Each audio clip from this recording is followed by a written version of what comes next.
The church smelled like leather and rain-soaked earth. 23 iron skulls stood in formation inside the small rural chapel outside Billings, their boots silent against worn wooden floors that had held Montana's faithful for 80 years. Outside, their motorcycles lined the gravel lot like metal tombstones chrome, catching the gray October light filtering through storm clouds that refused to break. Inside, Maria Reeves rested in a coffin, draped with black velvet, surrounded by white roses that seemed too pure for the violence that had taken her 4 days ago on Route 9. Carter Reeves stood closest to the coffin, his jaw locked tight enough to crack teeth. 6'3" of weathered muscle and scar tissue, gray beard, trimmed military sharp the way Marines learned at Parris Island 50 years back. The president patch on his leather vest felt heavier than it ever had, weighing him down like an anchor trying to pull him through the floor and 6 feet deeper. Maria was supposed to be untouchable. She was his wife under club protection, under his protection specifically, and now she was cold wood and silence, and the smell of roses he'd never be able to stomach again. He hadn't slept in 4 days, hadn't eaten in 2. His right hand trembled slightly, first time since Quezon in '72, when mortar fire had rained down for 16 hours straight, and he'd held a position because retreat meant death for everyone. This felt worse. Combat you could fight. Grief just crushed you slow. The pastor cleared his throat nervously, glancing at the bikers like he expected them to explode at any moment. His collar looked too tight, his face too pale. We'll now have a moment of silence before wait. The voice was small, high-pitched, a child's voice cutting through the heavy air like a knife through leather. Every head in the chapel turned as 123 men who'd killed and bled and survived, turning toward the doorway with the kind of attention combat teaches you never to lose. A little girl stood framed in the entrance. She couldn't have been more than 10 years old, maybe 80 pounds soaking wet, wearing jeans 2 sizes too big, held up with a rope belt and a faded purple jacket with the right sleeve torn halfway off. Her dark hair hung in tangled waves around a face streaked with dirt and dried tears that had cut clean tracks through the grime. Her sneakers were held together with duct tape, the kind of repair job you do when you've got nothing else and winter's coming fast. Nobody moved. The girl's eyes, too old for her face, haunted in ways that made Carter's chest tighten with recognition, fixed on the coffin like nothing else existed in the world. Who the hell? Derek Morrison started forward from Carter's left. The lieutenant's lean frame coiled tight, but Carter held up one hand without looking away from the girl. Derek froze mid-step. 40 years of friendship meant Derek knew when to stop asking questions.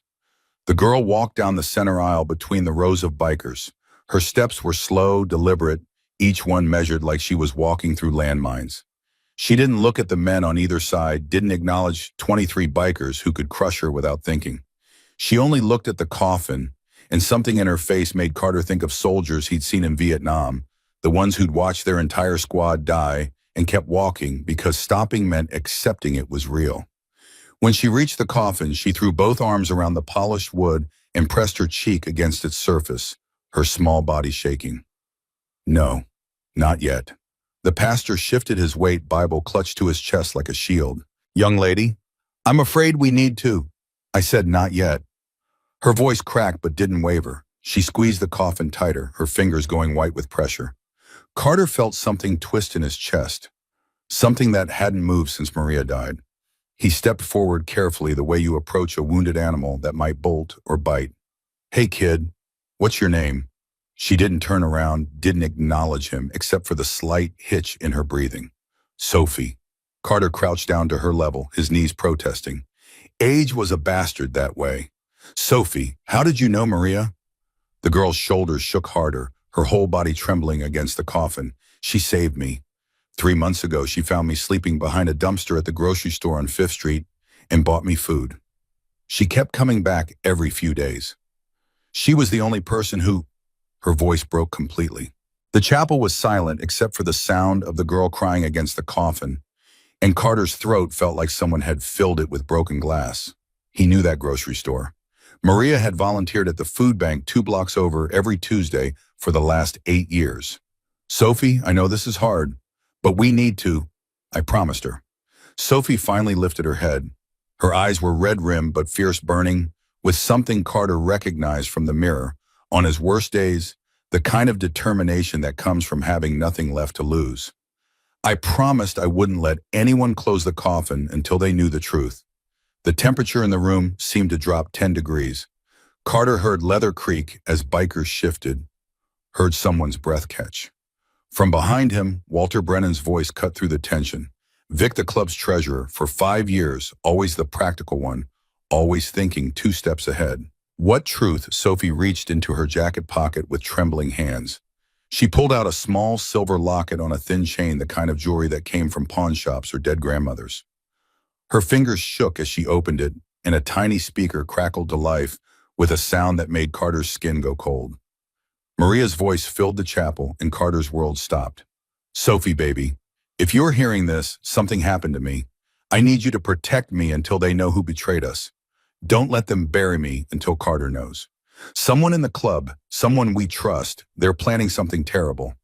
I found proof, but if I'm dead, it means they found me first. Promise me, Sophie. Promise you'll tell them." The recording clicked off. The silence that followed was suffocating, heavy enough to crush bones. Carter's hands curled into fists, his vision blurring red at the edges. He felt his heart hammering against his ribs, like it was trying to break free, like it wanted to finish what grief had started.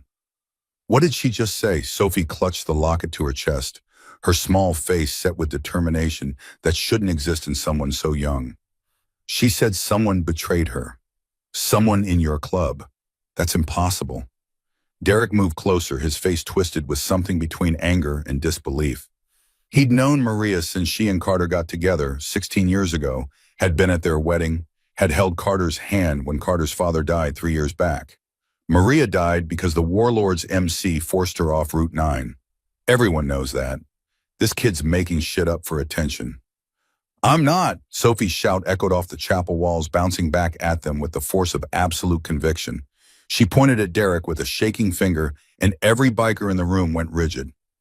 "I was there. I saw what happened." Carter couldn't breathe, couldn't think. The words hung in the air like smoke from a gun barrel, and he felt something crack inside his chest, something that had been holding him together for 4 days suddenly giving way. "You saw the crash," Sophie nodded, tears streaming down her face, cutting new tracks through the dirt. "I was hiding under the bridge, the one near the old mill on Route 9. I sleep there sometimes when it's cold because the concrete holds heat from the day. I heard motorcycles coming fast, really loud, and I looked up through the gaps in the bridge boards." She squeezed her eyes shut like she was trying to block out the memory, but her voice stayed steady. "There were 2 bikes. Maria was in front on her blue Harley with the silver flames. She was going fast, but the other one was faster. It came up beside her and her voice caught, and it forced her toward the guardrail. She tried to swerve, but there was nowhere to go. The bike hit her side and she went over the edge. I heard the crash, metal and glass, and then nothing. Just silence. The chapel erupted. Bikers shouted over each other, voices rising in anger and confusion. Someone threw a hymnal that smashed against the far wall, pages fluttering down like dying birds. Carter heard chairs scraping, heard fists pounding against wood, heard the sound of men who'd been brothers for years suddenly turning on each other because trust was the first casualty when betrayal showed its face. Enough. Carter's roar cut through the chaos like a chainsaw through deadwood. Everyone froze, 22 men going silent at once, because when the president spoke with that tone, you listened or you left. He stood slowly, his full height towering over the small girl who refused to let go of his wife's coffin. When he spoke again, his voice was cold steel. "Sophie, look at me." She did. Her eyes met his without flinching, without fear, and Carter saw something in them that made his decision. "Are you telling me that someone in this club, someone wearing our patch, someone Maria trusted murdered my wife?" Sophie nodded. She knew. That's why she gave me the locket. She said if anything happened to her, I had to make sure you found out before they could cover it up. Carter turned to face his brothers. 22 men stared back at him, men he'd ridden with for years, men he'd bled with, men he'd trusted with his life and his secrets and his club. One of them had killed Maria. The thought sat in his gut like swallowed glass. He looked at the coffin, at his wife's final resting place that couldn't rest yet, and then back at Sophie's terrified, determined face. "Nobody touches this coffin. The funeral's postponed. We're taking this back to the clubhouse." He pointed at the pastor who looked like he might faint. "You keep this room locked. Nobody comes in or out until I say so. The pastor nodded frantically. Carter looked down at Sophie, and something in his expression must have changed because her shoulders relaxed slightly. You're coming with us. You're going to tell us everything you saw, every single detail. Sophie nodded and finally released her grip on the coffin. As the iron skulls filed out of the chapel in tense silence, Carter took one last look at Maria's coffin. The white roses seemed to mock him. I'll find who did this, even if it destroys the club, even if it destroys me. Behind him, Sophie slipped her small hand into his scarred, tattooed one. Her voice was barely a whisper. She said you believe me. She said you choose the truth no matter what. Carter squeezed her hand gently, carefully, aware of how fragile she was and how much courage it took to stand in a room full of dangerous men and tell them their brother was a killer. The truth was about to burn everything to the ground. The clubhouse sat 15 miles outside Billings, a sprawling compound of concrete and steel, surrounded by chain-link fence and razor wire that caught the afternoon light like broken teeth. The main building had been a warehouse once before the Iron Skulls claimed it in the 90s and turned it into something halfway between a fortress and a home. Guard towers at each corner, security cameras covering every approach. A place built by men who understood that enemies came in many forms and trust was a currency that devalued fast. Sophie stood in the center of the meeting room, dwarfed by the long oak table and high ceilings. 23 bikers formed a semicircle around her, their faces ranging from skeptical to furious to unreadable. The room smelled like motor oil and cigarette smoke, and the particular tension that comes right before violence breaks loose. Carter sat at the head of the table, his hands clasped in front of him. He'd washed his face in the clubhouse bathroom, changed nothing else. The exhaustion sat on him like a second skin. Play it again. Sophie's fingers fumbled with the locket. Maria's voice crackled out once more, filling the room with words recorded from beyond the grave. When it finished, the silence felt alive with tension, crackling like electricity before a lightning strike. Could be faked. Someone muttered from the back. Carter didn't turn to identify the speaker. It's her voice. I'd know it anywhere. Derek leaned forward, elbows on the table.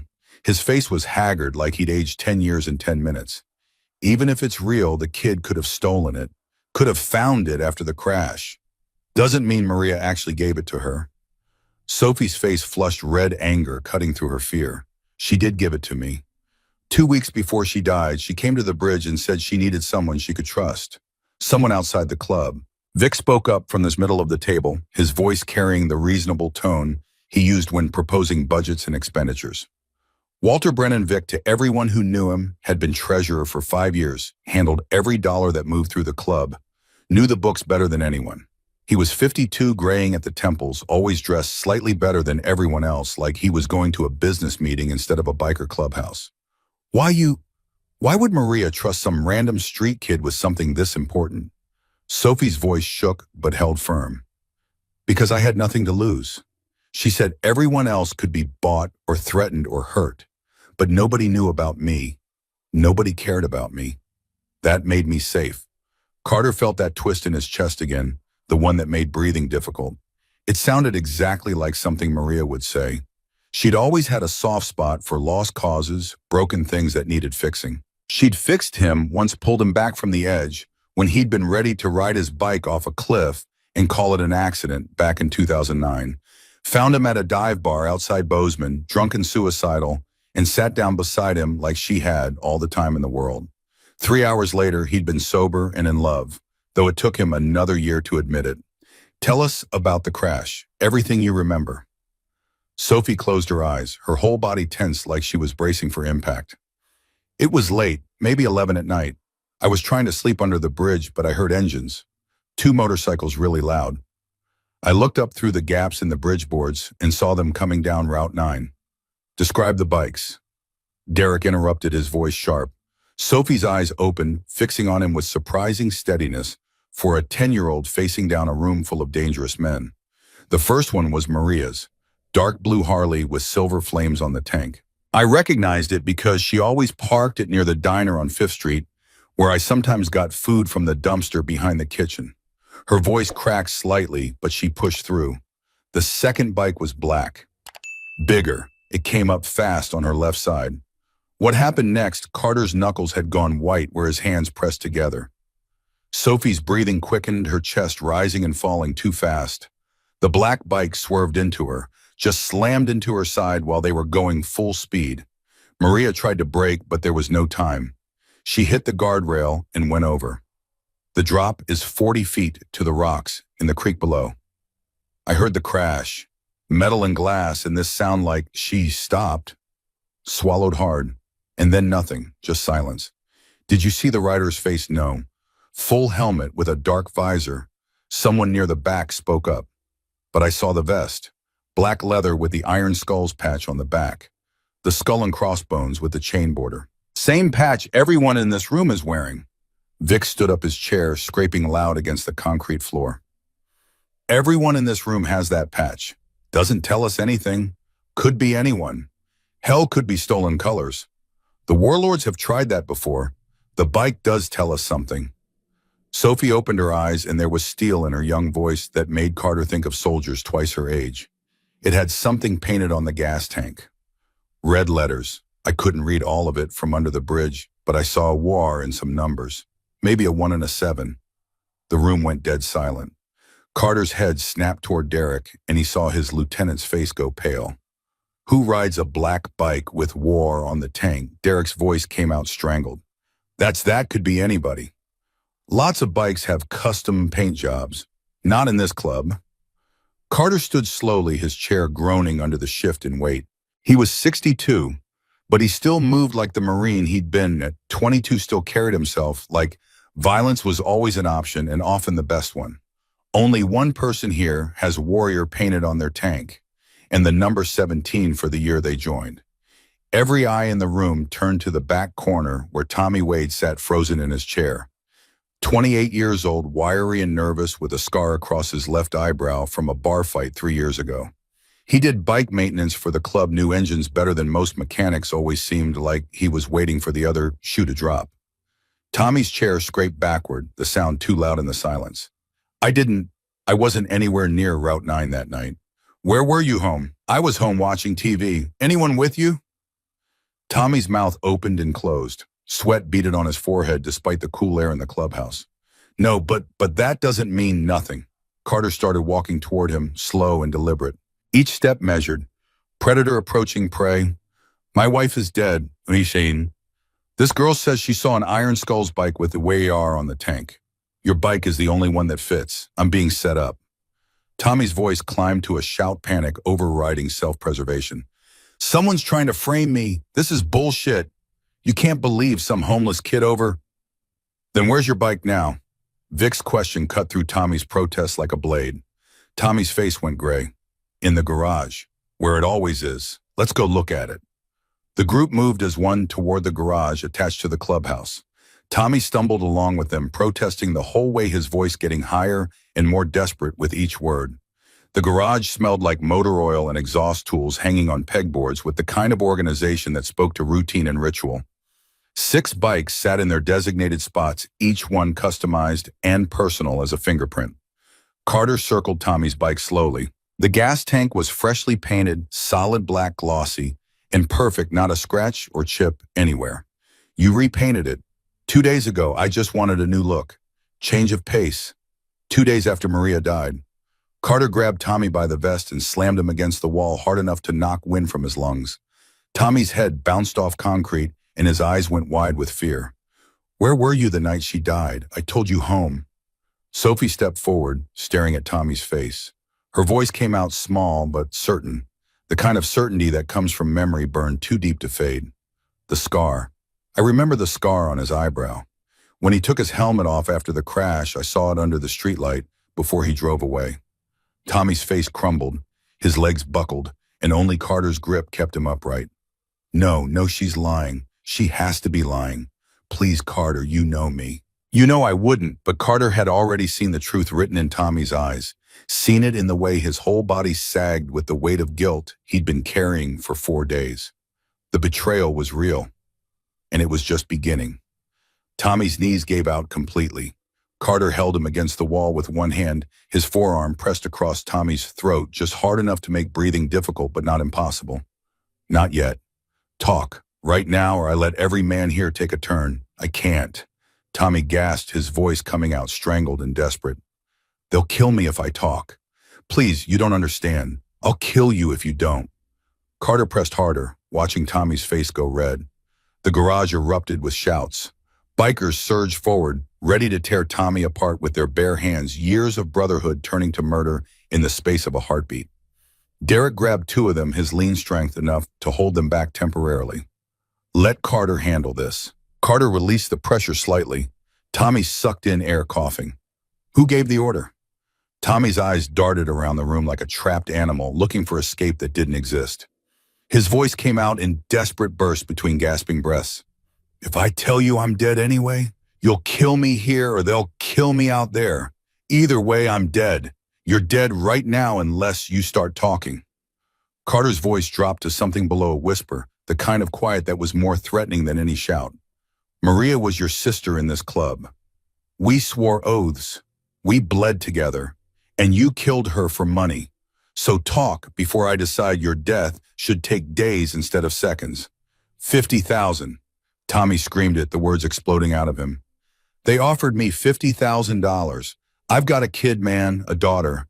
My ex took me back to court and child support is crushing me. I was going to lose my apartment. I was going to be on the street. I was desperate.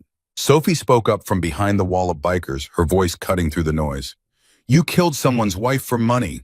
Someone who probably would have helped you if you just asked. Tommy's face crumpled completely. Tears streamed down his cheeks, mixing with the sweat and snot running from his nose. Maria did help me. Last year when my ex dragged me to court, Maria loaned me $3,000 for the lawyer. She never even asked for it back. Said family takes care of family. He slid down the wall until he was sitting on the garage floor. Carter releasing him slowly. God. Oh God, what did I do? What the fuck did I do? Carter crouched in front of him, close enough to smell the fear, sweat, and desperation. Last chance, Tommy. Who hired you? I don't know his real name. Tommy looked up with hollow eyes, the eyes of a man who'd already accepted he was dead. He contacted me through encrypted messages on Signal, called himself the broker. Said someone high up in the club needed Maria gone because she'd found evidence of something big. Vic stepped forward, his face twisted with disbelief. Bullshit. Nobody in this club works with weapons deals. Tommy interrupted, his voice gaining strength now that the dam had broken. Cartel connections. Trafficking routes. The broker said Maria had found evidence that one of us was running shadow operations, that she was going to expose everything. Derek's voice cut in cold and analytical. We run clean operations. Gambling, some protection, money, bike repairs. We don't touch drugs or guns. That's been club policy since Carter's father founded this charter in 1980. That's what I thought too. Tommy wiped his face with shaking hands. But the broker knew things. He knew about club finances I'd never seen in meetings. He knew about properties we supposedly own that aren't in any official records. He knew about shipments coming through the docks that nobody ever mentioned at the table. Carter felt ice spreading through his veins, cold and heavy. What kind of shipments, I don't know. He never said specifically. Just that Maria found invoices, receipts, something concrete that proved one of us was running a weapons operation. She was going to blow it wide open. Bring everything down. Tommy's voice dropped to a whisper. He said if I didn't do it, they'd find someone else. And my daughter would accidentally end up in the system while I had a fatal accident at the shop. He described exactly how he'd make it look. Grinding wheel malfunction, nobody's fault, very tragic. Sophie stepped forward, pulling something from her jacket pocket. Every head turned. In her small hand was a USB drive, bright red, attached to a keychain shaped like a motorcycle. She gave me more than the locket. The words fell into the silence like stones into still water. Sophie held up the drive, her hand steady despite everything. Maria said this proves everything, but she encrypted it. She said only Carter would know the password, and I should only give it to him if something happened to her. Carter took the drive carefully, his calloused fingers gentle. The red plastic caught the garage's fluorescent light. Did she tell you what's on it? Names, dates, transaction records, audio recordings? Sophie's voice steadied with each word like she was reciting something Maria had made her memorize. She said whoever's behind this has been stealing from the club for 2 years. Millions of dollars moving through fake accounts. She found the money trail and started gathering evidence, but they figured out what she was doing. Derek moved closer, his analytical mind already working the problem. If this is true, we're talking about someone with serious access, someone high up who handles finances or logistics. That's half the leadership table. Someone muttered from the crowd. Carter looked around the garage at faces he'd known for years, brothers he'd trusted with his life. Somewhere among them was the person who'd ordered Maria's death. Here's what happens next. Carter stood holding the USB drive up where everyone could see it. Tommy goes in the basement lockup until I decide what to do with him. Derek, I want every financial record we have pulled and ready for review. Everything from the last 3 years. Everyone else, nobody leaves the compound without my direct permission. We're on lockdown until we find who the broker is. And the funeral, Vic asked quietly. Carter looked at Sophie. She still clutched Maria's locket in her other hand, her small face set with determination that seemed impossible for someone her age. The funeral waits. Maria wanted the truth. We're going to give it to her. He held up the USB drive again, and it caught the light like a promise. Someone in this room is a traitor. Someone Maria trusted. Someone I trusted. And I'm going to find them if I have to burn this whole club to the ground. Sophie moved to stand beside him. Together they looked like vengeance waiting to happen, a grieving widower and a homeless girl bound by a dead woman's final wish. The clubhouse felt like a pressure cooker, ready to explode. Midnight had come and gone. Most of the bikers had scattered to different corners of the compound, forming small groups that whispered in tight circles. Trust was fracturing like thin ice under heavy boots, hairline cracks spreading faster than anyone could track. Carter sat alone in his office, staring at the red USB drive on his desk like it might come alive and bite him. Maria's laptop was open in front of him, the cursor blinking in the password field with patient indifference. He tried her birthday 04151967 and got an error. Tried their anniversary 08222010 and got another. The date they'd first met at that dive bar outside Bozeman. Her mother's maiden name. The private nickname he'd called her that nobody else knew, Wildflower, because she'd grown beautiful in places nothing else would. Nothing worked. Each failed attempt felt like losing her all over again. A soft knock interrupted his thoughts. Come in. Sophie pushed the door open. She'd cleaned up. A little someone had found her an Iron Skulls t-shirt that hung to her knees and helped her wash the dirt from her face. But her eyes still carried shadows too dark for a 10-year-old, the kind of shadows that came from seeing things no child should witness. Can't sleep, nobody here trusts me. I heard them talking through the walls. They think I'm lying, that I'm working with someone to tear the club apart from inside. Are you? Sophie met his gaze without flinching, without fear. Carter had spent 15 years learning to spot liars and rats and undercover cops. This kid looked him straight in the eye with the kind of honesty that couldn't be faked. No. Sit. He gestured to the chair across from his desk. Sophie climbed into it, her feet dangling above the floor. For a long moment, neither spoke. The compound was quiet except for the distant sound of voices and the occasional rev of an engine being worked on in the garage. Maria talked about you a lot, Sophie finally said. Carter's throat tightened. She said you were the toughest man she'd ever met, but also the fairest. Said when you gave your word, it was solid as concrete. She said you'd built this club on loyalty and honor, and that you'd never let anyone corrupt it. Her voice dropped lower. That's why she was so scared. Because she knew what finding out the truth would do to you. She knew it would break something inside you. Did she say who she suspected? No. She said she couldn't tell me in case they got to me first. The less I knew, the safer I'd be. Sophie pulled her knees up to her chest, making herself smaller. But she was terrified those last 2 weeks. She kept looking over her shoulder. She stopped coming to see me as often. When she gave me the USB drive, her hands were shaking so bad she could barely work the clasp on the keychain. Carter picked up the drive, turning it over in his fingers. The plastic was smooth and cool, completely ordinary. No way to tell it held evidence that might destroy his club. I can't crack the password. She said I'd know it. Something only we shared. He looked at Sophie's young face. I've tried everything. Every important date, every private joke, every meaningful place. Nothing works. A shout from outside made them both jump. Carter was on his feet instantly, grabbing the pistol from his desk. Drawer. Stay here. Lock the door behind me. No, Sophie stood too, her small frame vibrating with determination. Wherever you go, I go. Maria made me promise to see this through, all the way to the end. Kid. My name is Sophie. Her jaw set stubbornly, and Carter saw Maria in that expression, the same refusal to back down, the same courage that bordered on stupidity. And I'm not staying locked in a room while people fight over whether I'm telling the truth. I saw what I saw. I'm the only witness you have. Another shout cut through the night, louder this time. Carter swore under his breath. Stay behind me, don't say a word. If shooting starts, you hit the floor. Understand? Sophie nodded. They moved through the hallway together, Carter's gun held low and ready. The sounds came from the main meeting room, raised voices, something breaking the particular energy that came right before violence erupted. When they entered, they found the club split into two groups facing each other across the long table. Derek stood on one side with about 10 bikers, his face hard. Vic stood on the other with roughly equal numbers, his expression carefully neutral. The air crackled with tension. Don't trust a damn thing coming out of that child's mouth. Vic was saying, his voice loud enough to carry, but controlled enough to sound reasonable.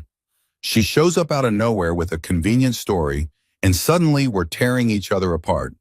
This is exactly what our enemies would want. The story checks out. Derek shot back, his hands flat on the table. Tommy confessed. The evidence is real. Tommy's a coward who'd say anything to save his skin. Vic slammed his fist on the table hard enough to make the wood jump. For all we know, this is a setup by the warlords to destroy us from inside. They plant the kid, feed her a story, watch us implode. The warlords don't think that strategically. Derek's voice went cold. This is internal. Someone's been stealing from us, and Maria found out. Then show us the proof. Vic gestured at Carter with something that might have been frustration or might have been calculated manipulation. Show us what's on that USB drive. It's encrypted, Carter said quietly. Every eye turned to him. I haven't cracked it yet. Vic's eyes narrowed. Convenient, real convenient that the only evidence is locked behind a password nobody knows. Maybe there's nothing on that drive at all. Maybe this whole thing is careful. Carter's voice dropped to permafrost, the tone he'd used in Vietnam when warning someone they were about to make a fatal mistake. Finish that sentence and we're going to have a problem. Vic held his gaze for a long moment, then looked away first. But he added quietly, his voice just loud enough to plant doubt. I'm just saying what half this room is thinking. We're cannibalizing ourselves over accusations from a homeless kid. Sophie stepped forward before Carter could stop her. Her voice came out quiet but cut through the tension like a blade through silk. I'm what people call white trash. My mom overdosed on fentanyl when I was 6 years old in a motel room in Great Falls. I watched her die because I was too small to reach the phone to call for help. The room went dead silent. Sophie's hands clenched at her sides, but her voice stayed steady. I sleep rough because my foster father liked to use me as a punching bag when he'd been drinking, which was every night. I ran 8 months ago. Maria found me behind that dumpster, and she was the first adult in 2 years who didn't try to hurt me or use me or ignore me. Tears streamed down her cheeks, but she didn't wipe them away. So yeah, I'm just a kid, but I'm a kid who watched your president's wife get murdered, and I'm a kid who promised to help find her killer. You can believe me or not, but I'm not leaving until this is finished.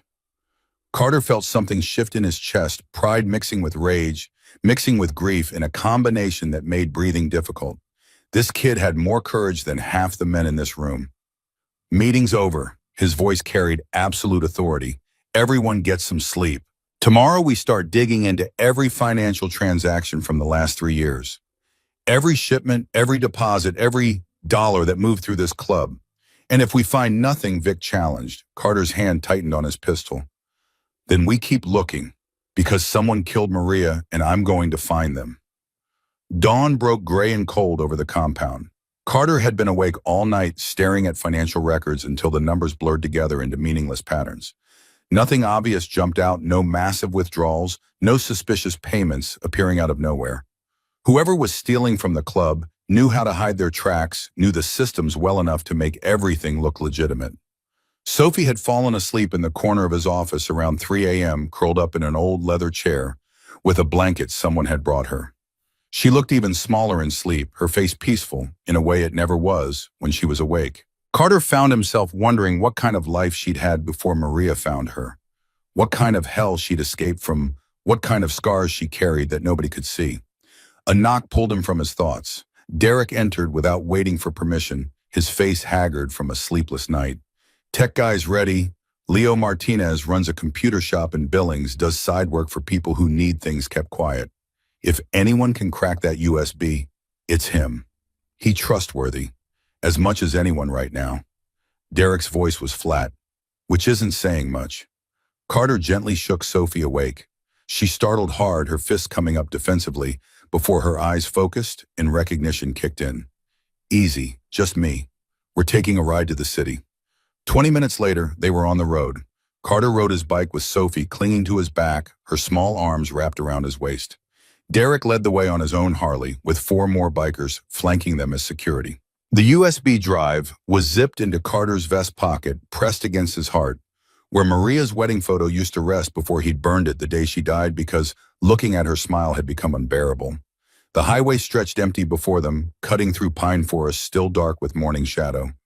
The rumble of 6 motorcycles echoed off the trees, a sound Carter had loved his entire adult life. Today it sounded like a funeral march. Sophie's grip tightened whenever they took a curve too fast, but she never asked him to slow down. Kid had guts. They were 15 miles from Billings when Derek's bike swerved suddenly.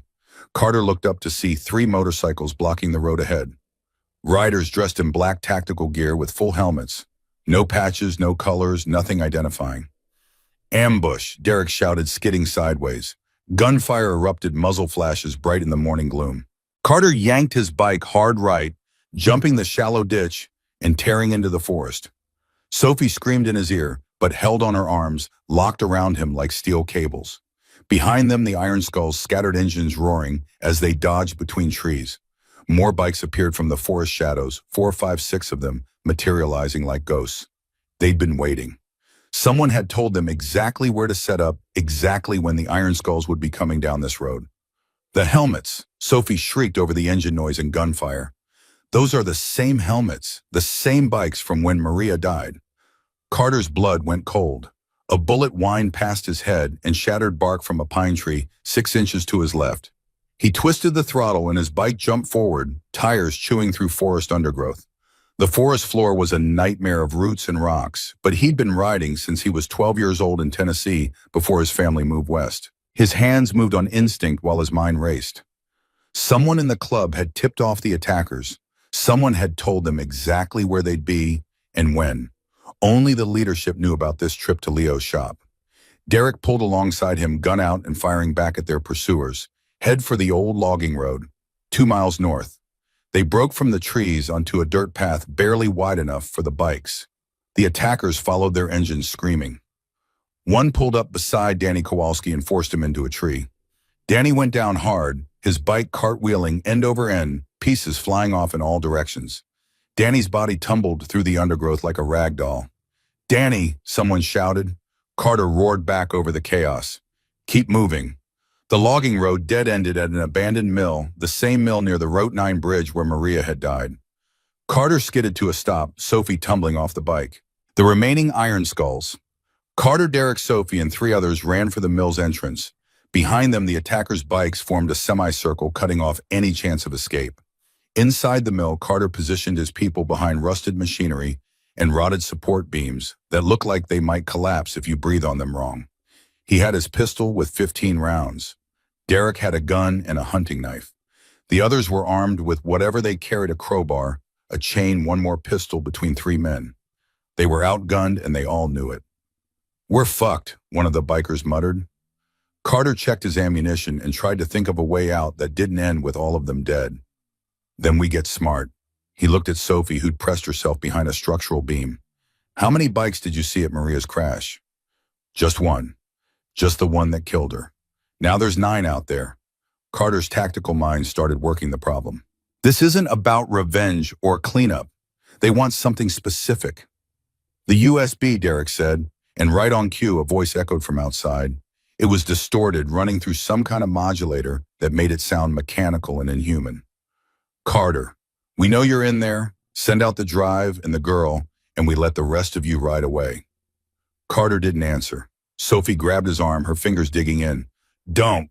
Wasn't planning on it," he raised his voice. "How about you come in here and take them?" Silence. "Then you're making a mistake. The people you trust are lying to you. The girl is bait. This whole thing is a setup to destroy the Iron Skulls from inside."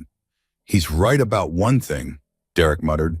"Someone's definitely trying to destroy us from inside." Sophie was staring out through a gap in the mill's walls, her face pale.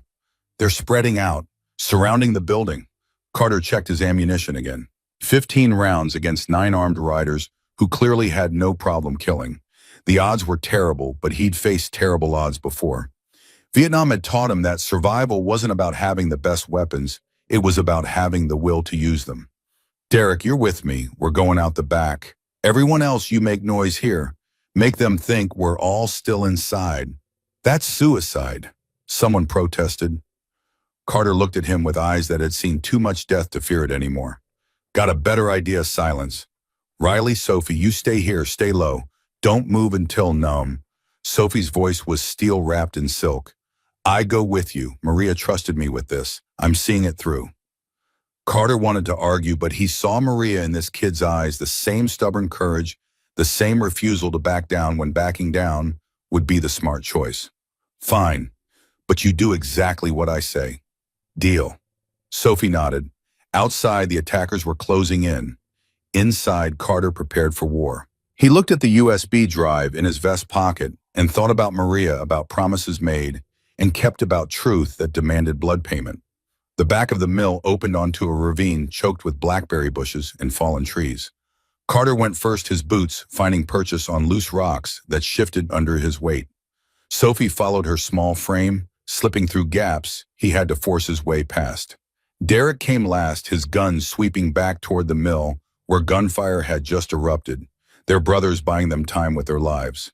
They scrambled down the ravine as bullets chewed through rotten wood above them. Shouts echoed between the trees. Someone screamed one of theirs, or an attacker, Carter couldn't tell. At the bottom, a narrow stream cut through the forest, the water icy cold even in October. Carter splashed through it, Sophie's hand locked in his, pulling her along. They ran for 10 minutes straight, branches whipping their faces until the sounds of fighting faded behind them, and Carter's lungs burned like he'd inhaled fire. He finally stopped gasping for air, his body reminding him he was 62 and not the 22-year-old Marine who could run all day. "We need to keep moving. They'll track us. Leo's shop is 3 miles east." Derek checked his phone, blood running down his arm from a grazing wound he hadn't mentioned. "We can cut through the industrial district. On foot." "With a kid," Carter shook his head. "We're sitting ducks. I can keep up," Sophie insisted, though her breathing came hard and fast. They had no choice. Carter took point, moving as fast as caution allowed, his eyes scanning for threats in every shadow. 40 minutes later, they emerged from the woods behind a strip of warehouses, the city sprawling ahead of them, ugly and beautiful in the morning light. Leo's computer repair sat wedged between a pawn shop and a Thai restaurant, its windows covered with security bars and faded advertisements for services nobody needed anymore. Carter pounded on the back door until a peephole slid open. "Jesus, Carter, you look like you fought a forest. Open up, now." Locks clicked. The door swung inward. Leo Martinez was 40-something, skinny as wire, with glasses held together with electrical tape, and the kind of nervous energy that came from too much caffeine and not enough sleep. His shop smelled like solder and energy drinks and the particular desperation of small businesses barely surviving. "What happened to you guys?" Leo asked, taking in their torn clothes and bleeding scratches. Derek pushed past him. "We got hit. Lock that door. Don't open it for anyone. Who hit you? That's what we're here to find out." Carter pulled the USB drive from his vest. "Can you crack this?" Leo took it carefully, turning it over in his hands like it might explode. "Encryption's military grade, and it's password protected. This is going to take time, maybe days if it's serious encryption." Leo moved to his workstation, 3 monitors forming a half circle around a keyboard that looked like it had survived multiple wars. "What's on it? Evidence that someone in my club has been running weapons and working with cartels." Carter's voice was flat, emotionless. "And that same someone killed my wife to keep it quiet." Leo's fingers froze over the keyboard. Maria's dead. The pain in Carter's chest flared fresh and hot. 4 days ago. God. Carter, I'm sorry. She was good people. Leo plugged in the drive and code scrolled across his screens in patterns Carter couldn't begin to understand. This is nasty encryption. Whoever locked this knew what they were doing, but there's something else here, a secondary layer like a backup system. What does that mean? It means if I crack the password wrong too many times, the whole thing wipes itself clean. Self-destruct protocol. Leo looked at Carter with serious eyes behind those taped-together glasses. You get 3 tries, maybe 4 if I can bypass the counter. After that, everything deletes permanently. Can you crack it without the password? Given enough time? Yeah, but we're talking weeks, maybe months. Brute force decryption against military-grade security. Derek slumped against the wall, his wounded arm hanging limp. We don't have weeks. Those riders will find us. And whoever sent them knows we have this drive. Then we need the password. Leo turned to Carter. You knew Maria better than anyone. What would she use, something only you would know? Carter had been asking himself that question all night, had tried every answer he could think of, and gotten nothing but failure. He stood by Leo's monitor, staring at the blinking cursor, and for the first time since Maria died, he felt completely, utterly lost. I tried everything. Carter's voice was hollow, empty of the confidence that usually filled it. He listed them off like casualties, anniversary dates. Her mother's maiden name, the location of their first date, at that dive bar outside Bozeman, the private nickname he'd called her that nobody else knew. Nothing worked. Every failed attempt felt like losing her again. Sophie stepped forward, her eyes closed, concentrating. When she spoke, her voice carried the cadence of someone reciting something memorized under pressure.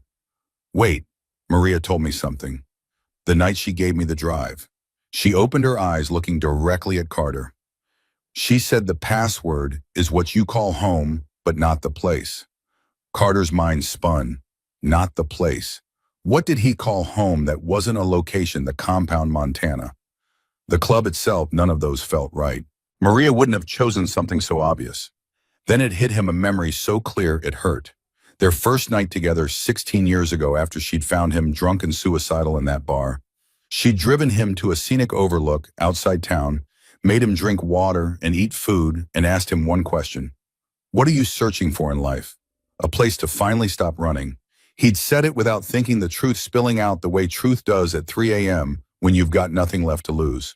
She'd kissed him then, soft and gentle. Then stop running. You're already home. He'd looked at her, really looked at her for the first time. You're my sanctuary. Not this place, not any place, you. Present moment. Leo's shop. Carter's throat closed. Sanctuary. Try sanctuary. Leo typed SANCTUARY. Hit enter. The screen flashed red. Password incorrect. 2 attempts remaining. Wait. Sophie grabbed Carter's arm. She said what you call home. What did you actually call her? The exact words. Carter's memory rewound. He'd said it possessive, made it personal. Try my sanctuary. Capital M, capital S. One word. Leo's fingers moved MYSANCTUARY. The cursor blinked. Then the screen turned green and files exploded across the monitors. Hundreds of documents, spreadsheets, audio files, photographs cascading into view like evidence from beyond the grave. Holy hell, Leo whistled low. This is massive. This is absolutely massive. Carter leaned closer, his heart hammering. The first file was a spreadsheet showing wire transfers, millions of dollars, moving through offshore accounts with names like Seraphim Holdings and Nightfall Capital. Dates going back 2 full years. Payments labeled the as equipment, maintenance, and facility repairs that were 50 times higher than any legitimate expense would justify. Weapons shipments. Derek breathed, opening another file over Leo's shoulder. His face had gone pale. Maria documented everything. Container numbers, dates, destinations. Look at this, crates moving through the port of Seattle, manifests listing agricultural equipment that weigh wrong for tractors. She cross-referenced shipping weights with declared cargo. These are weapons. Leo clicked on an audio file. Maria's voice filled the shop, and Carter felt his chest crack open all over again. I'm telling you, the numbers don't add up. Someone's using club resources to move military-grade weapons. ARs, explosives, even RPGs. And the buyer is Sinaloa Cartel. A second voice responded, male familiar enough that Carter's stomach dropped even before his conscious mind recognized it. Maria, you need to drop this. It's bigger than you think. People will get hurt. People are already getting hurt. These weapons are killing civilians across the border. I have proof. Then you're signing your own death warrant. The recording cut off. Carter's hands shook. He knew that voice. He'd heard it every single day for 40 years. Play it again. Leo replayed it. The voice was undeniable, distinctive, carrying the particular cadence that came from growing up together in the same Tennessee trailer park before Carter's family moved west. Derek stared at the screen, his face ashen as cemetery stones. That can't be. Carter's hand moved to his pistol. That's your voice. The room froze. Derek's face went from ashen to bone white in the space between heartbeats. Carter, that's your voice on a recording where you're telling Maria to back off from investigating weapons shipments. Carter pulled his gun, aiming it at the man he'd trusted for 40 years. The man who'd been best man at his wedding. The man who'd held him when his father died. The man who was supposed to be closer than blood. You think I killed her, Derek's voice cracked. You think I'd hurt Maria. She was like a sister to me. We grew up together.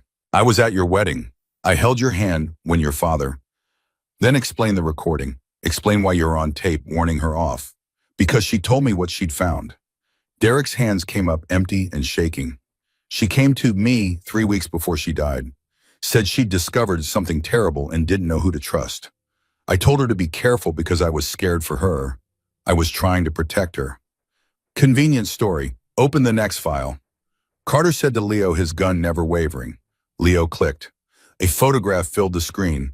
Derek standing in a parking lot at night, talking to a man in an expensive suit. The timestamp read 3 months ago. The lighting was clear enough to identify faces. Who is that? Sophie asked. Leo's voice went quiet. Hector Vega. I've seen his face in the news. He's a lieutenant in the Sinaloa Cartel. High-level operations, handles distribution networks across 3 states. Derek stumbled backward. That's fake. That's photoshopped. Someone's setting me up. There's more. Leo scrolled through files. More photos materialized. Derek at the Seattle docks. Derek meeting with unknown men outside warehouses. Derek handling briefcases that presumably held cash. All time-stamped, all documented, with the kind of thoroughness that spoke to months of surveillance. Financial records. Leo opened another file. Payments to offshore accounts. Look at the account names. D. Morrison Holdings. Derek Morrison, your middle name. Derek's face crumbled. I don't have offshore accounts. I've never opened emails coordinating shipments. Leo kept clicking. All from your email address. Detailed logistics, delivery schedules, payment confirmations. It's all here, Derek. Financial records showing payments to offshore accounts in your name. Emails coordinating shipments. Photos of you meeting with cartel. You're the connection. You're the one running weapons through club operations. No, Derek's shout was anguish, desperate. I'm being framed. Someone's using my identity, my accounts, my email. This is all fabricated. Your voice on that recording. Your face in photos. Your accounts with millions of dollars. Carter's finger moved to the trigger. The evidence is right there. Carter, please. Derek's eyes filled with tears. We grew up together in that shithole trailer park in Memphis. I was best man at your wedding. I held your hand when your father died from lung cancer and you couldn't stop crying. You know me. You know I could never. I knew Maria too. Carter's voice could have cut steel. And now she's dead because someone betrayed her. All the evidence points to you. Then the evidence is planted. Derek's voice rose to desperation. Think about it. Why would Maria trust me with what she found if I was the one running the operation? Why would I help you investigate if I was guilty? I've been right beside you this whole time, trying to find who killed her. To control the investigation, Sophie said quietly. Derek looked at her with something between hatred and disbelief. You show up out of nowhere with a convenient story, and now you're tearing us apart. A 10-year-old nobody with an agenda. She showed up with Maria's locket and the USB drive. Carter interrupted. Evidence you clearly didn't know existed, or you would have found it before we did. You would have destroyed it like you're about to destroy yourself. I didn't know because I'm not involved. Derek backed toward the door. Carter, I'm begging you, don't do this. Let me help you find who really killed Maria. Let me prove I'm innocent. Give me a chance to. You can prove it from the lockup back at the compound. Carter stepped forward. You're coming back with us. We'll sort through every piece of evidence. And if you're innocent, we'll find out. And if whoever really did this is still at the compound, Derek's hand moved behind his back. If they get to me before I can prove anything, if they kill me in that lockup and make it look like suicide, don't, Carter's voice went arctic. Don't reach for whatever you're reaching for. Time stretched like taffy pulled too thin. Derek's hand whipped forward, holding a gun, not aimed at Carter, but at the computer. He fired 3 times. The monitors exploded in showers of sparks and glass. Leo screamed and dove for cover, his body hitting the floor hard. I'm sorry, Derek shouted over the ringing echoes, but I'm not going down for something I didn't do. He kicked over Leo's desk, creating a barrier between them, and fired twice more at the USB drive still plugged into the ruined computer. The drive shattered into pieces, plastic and circuitry scattering across the floor, like the fragments of truth they'd briefly held. No. Sophie screamed and dove toward the shattered drive, but it was too late. The evidence was destroyed. Derek bolted for the back door. Carter fired, but Derek was already moving the bullet, punching through the doorframe. By the time Carter reached the door, Derek was on a motorcycle, not his own bike, but something he must have staged earlier, planted for exactly this scenario. The engine roared and Derek disappeared around a corner. Carter ran outside and fired twice more, but Derek was gone, vanished into the city's concrete maze. Back inside, Leo was pulling himself up, bleeding from cuts where glass had hit his face and arms. Sophie knelt beside the shattered USB drive, tears streaming down her face, her hands trying uselessly to gather the broken pieces. The drive, the computer, everything's destroyed. Everything. Leo's voice shook. Carter felt his world crumbling. He'd had it. For maybe 3 minutes, they'd had access to everything Maria had died to protect, and now it was gone, destroyed by the man he trusted most in the world. You had it open. What did you see? Maybe 3 minutes worth. Got through maybe 5% of the files before Leo gestured at the smoking wreckage. I'm sorry, Carter. It's all gone. Sophie clutched the shattered pieces, her voice breaking.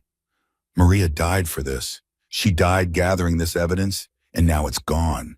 It's all gone. Carter's phone buzzed, a text from an unknown number. He opened it and felt ice spread through his veins. Your lieutenant just called me in panic. Told me you're trying to frame him for Maria's death. I'm giving you one chance to back off. The girl disappears. The investigation stops. Or everyone you love dies screaming. You have 24 hours. A second text arrived, an aerial photo of the Iron Skull's compound taken from drone or helicopter. Red circles marked windows, vulnerable angles, perfect sniper positions. Every weak point in their defenses identified and documented. A third text I'm already watching. Carter showed the phone to Sophie and Leo. Sophie's face went hard with an expression far too old for her years. They're going to kill everyone. Not if I kill them first. Carter's voice was cold as permafrost.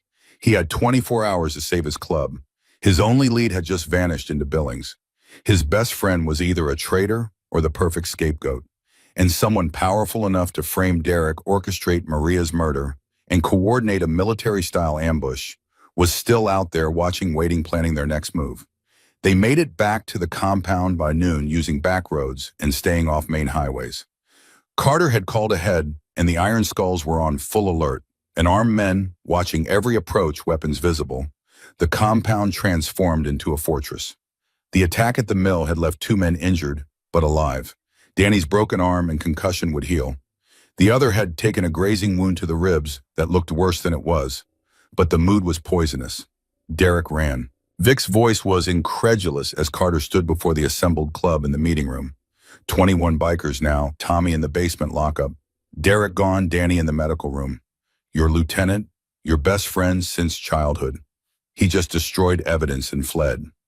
Carter's voice was flat, emotionless, reporting facts the way he'd learned in Marine Corps after-action briefings.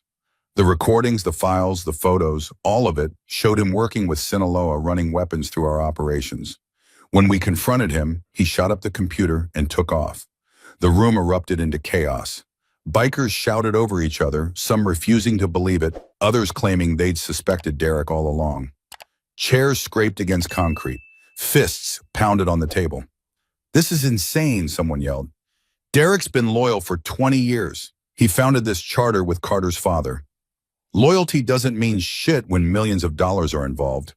Another voice countered. Quiet. Carter's roar silenced them. He looked around at the faces men he'd known for years, men he'd trusted, men who were now eyeing each other with suspicion because if Derek could betray them, anyone could. "I don't care what you believe. Here's what we know: Maria's dead. Tommy confessed to forcing her off the road on someone else's orders. Evidence pointed to Derek. He destroyed that evidence and ran. Now someone's threatening to kill everyone in this compound if we don't back off." He held up his phone showing the aerial photo with sniper positions marked. "We have 24 hours before they make good on that threat. So here's what's happening. We lock down completely. No one enters or leaves. We arm every window and door, and we prepare for war." War with who? Vic demanded. Derek, the cartel, both, everyone who had a hand in killing Maria. Carter's voice was cold steel. "I don't care if it's one man or 100, we end this." After the meeting dissolved into tense preparations, Carter retreated to his office. Sophie followed silently, closing the door behind them. For a long moment, neither spoke. The compound outside buzzed with activity, weapons being distributed, defensive positions, reinforced men preparing for violence. "Do you believe Derek did it?" Sophie finally asked. Carter stood at the window watching his men work. Vic was directing the defensive positions, his organizational skills on full display. Other bikers hauled weapons and ammunition from the armory, everyone moving with purpose. "The evidence says yes." "That's not what I asked." Carter turned to look at her. "This kid saw too much, understood too much. What do you want me to say? That my gut tells me something's wrong? That 40 years of brotherhood can't vanish because of some files on a computer?" He shook his head.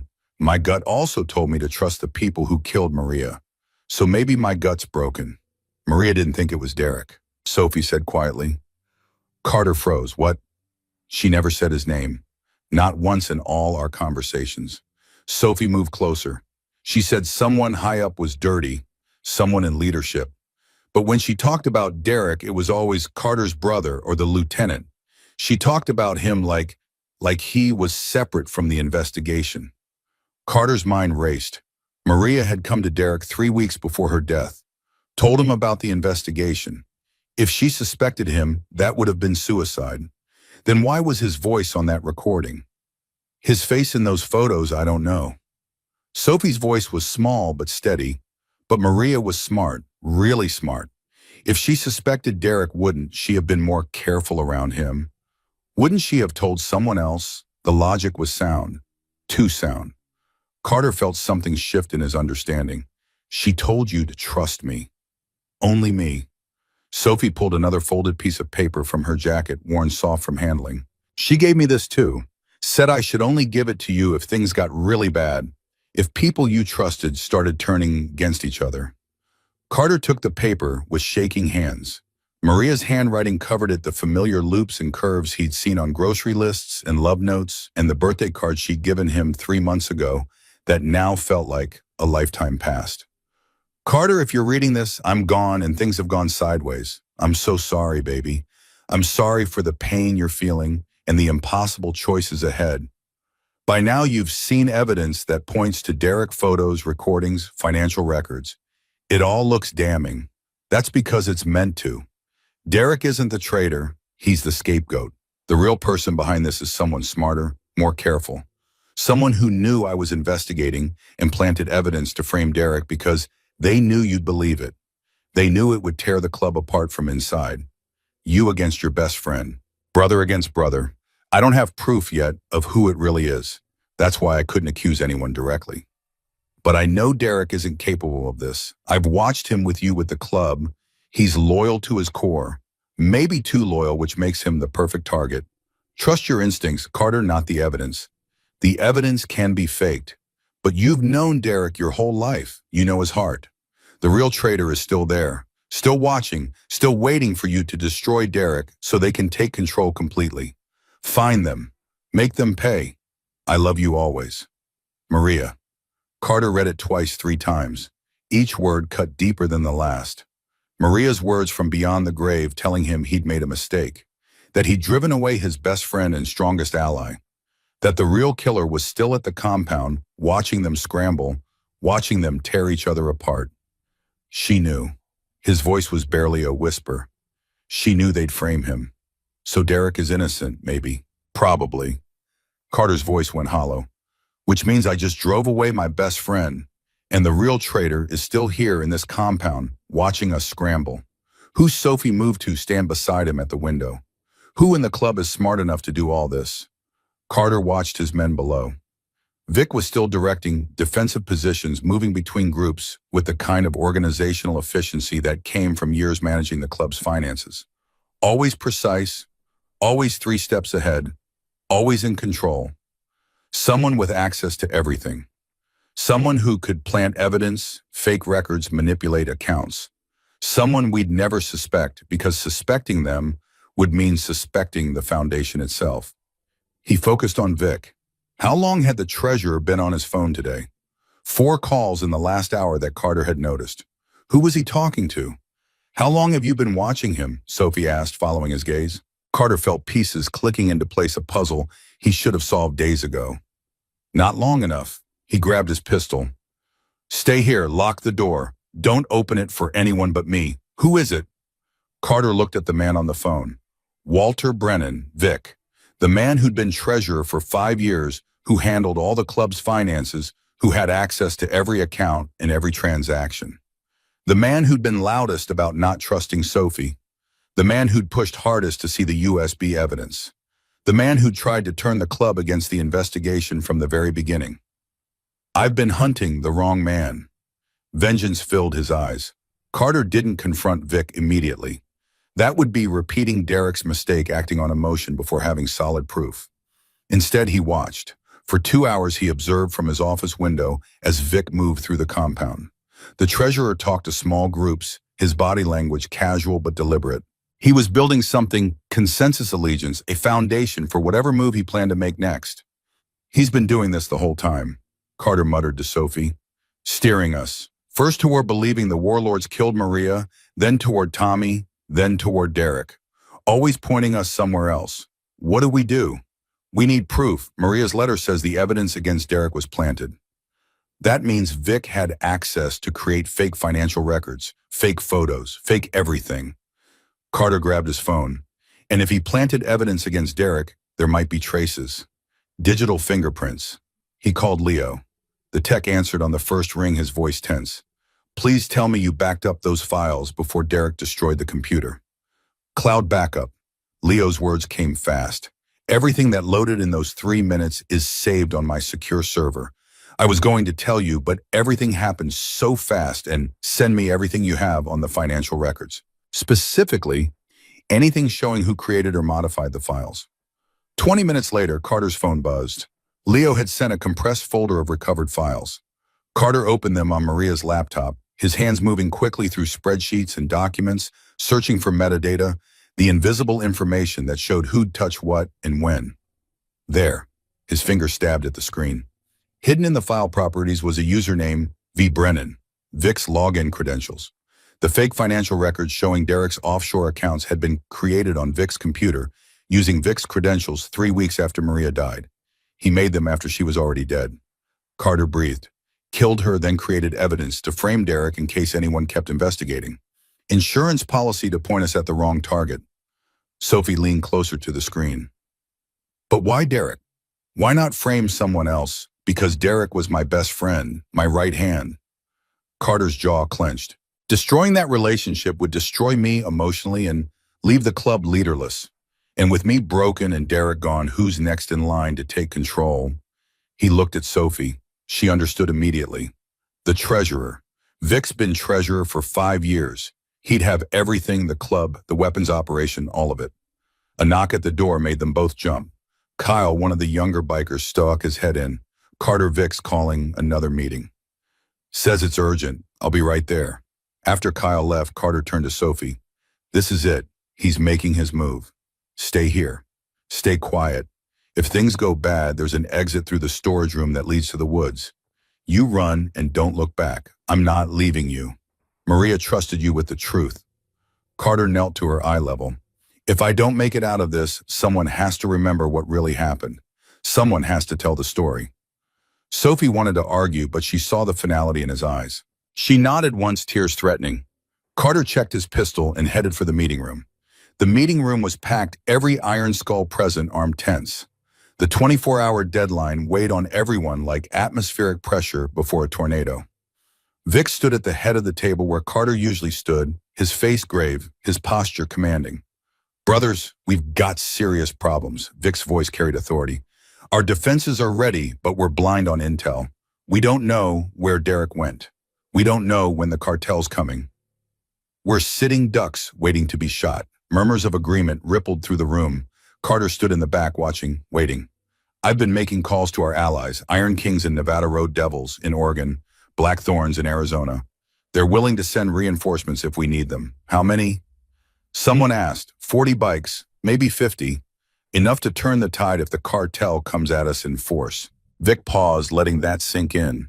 But we need to act fast, need to move our operation before the cartel finds us here. Relocate to somewhere defensible. Move where a secondary location, somewhere we can fortify properly. Vic's eyes scanned the room. I've got a warehouse outside Billings, industrial district. Reinforced walls, limited access points, perfect for defense. Your warehouse. Carter's voice cut through from the back. Every head turned. Your location, your allies. Convenient. Vic's expression didn't change, but his eyes went cold. What are you implying? I'm implying you've been playing us from the start. Carter stepped forward, pulling out his phone and displaying the metadata on the screen. These financial records you showed us, the ones proving Derek was dirty, you created them 3 weeks after Maria died, using your computer, your login, your credentials. The room went dead silent. Vic's face remained calm, but something flickered behind his eyes. That's absurd. Anyone could have used my computer. My credentials could have been stolen. Maria knew. Carter pulled out the letter, holding it up where everyone could see. She figured out you were running weapons through the club. She documented everything, and when she got too close, you had her killed. You framed Derek to cover your tracks. You've been manipulating this investigation from the beginning. This is insane. Vic's voice rose slightly, the first crack in his composure.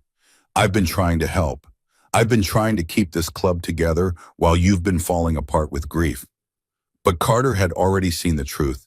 He saw it in the way Vic's hand moved slowly toward his vest, in the way his eyes flicked toward the exits, calculating odds and escape routes. Maria was going to expose you. So you had Tommy kill her, then you planted evidence to destroy Derek. You knew it would break me, leave the club leaderless. And then you could step in, take control of everything you'd built using our resources. Vic's smile was cold and empty. You're smarter than I thought. Maria was too. That's why she had to die. The room exploded. Bikers surged forward, shouting, reaching for weapons. But Vic moved faster than anyone expected. He grabbed Kyle, the young biker who'd been standing too close, and pressed a gun to his head. Everyone back. Vic dragged Kyle toward the door. I walk out of here or Kyle dies. Your choice. The bikers froze, weapons, half-drawn faces, twisted with rage and helplessness. Kyle's face was white with terror. You walk out, you're dead within the hour. I've got insurance. Vic's smile widened. I know where Derek is hiding. Got men on him right now. You shoot me, I don't call them off, and Derek dies too. Your best friend, the brother you just realized you betrayed. Where is the old Fletcher warehouse on the South Docks? Pier 7. Vic backed toward the exit using Kyle as a shield. But my men are already there. You'll never reach him in time. Sophie's voice came from the doorway. Then we better hurry. Every head turned. Sophie stood there holding Carter's backup pistol in both hands, aimed steady at Vic despite her small size. Let Kyle go, or Maria's not the only ghost you'll answer to. Vic's laugh was hollow. You think a 10-year-old scares me? No.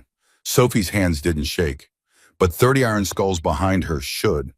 The bikers had formed a wall behind Sophie, weapons drawn, faces carved from stone. This wasn't about club politics anymore. This was about Maria, about betrayal, about a little girl who'd kept her promise when grown men had failed.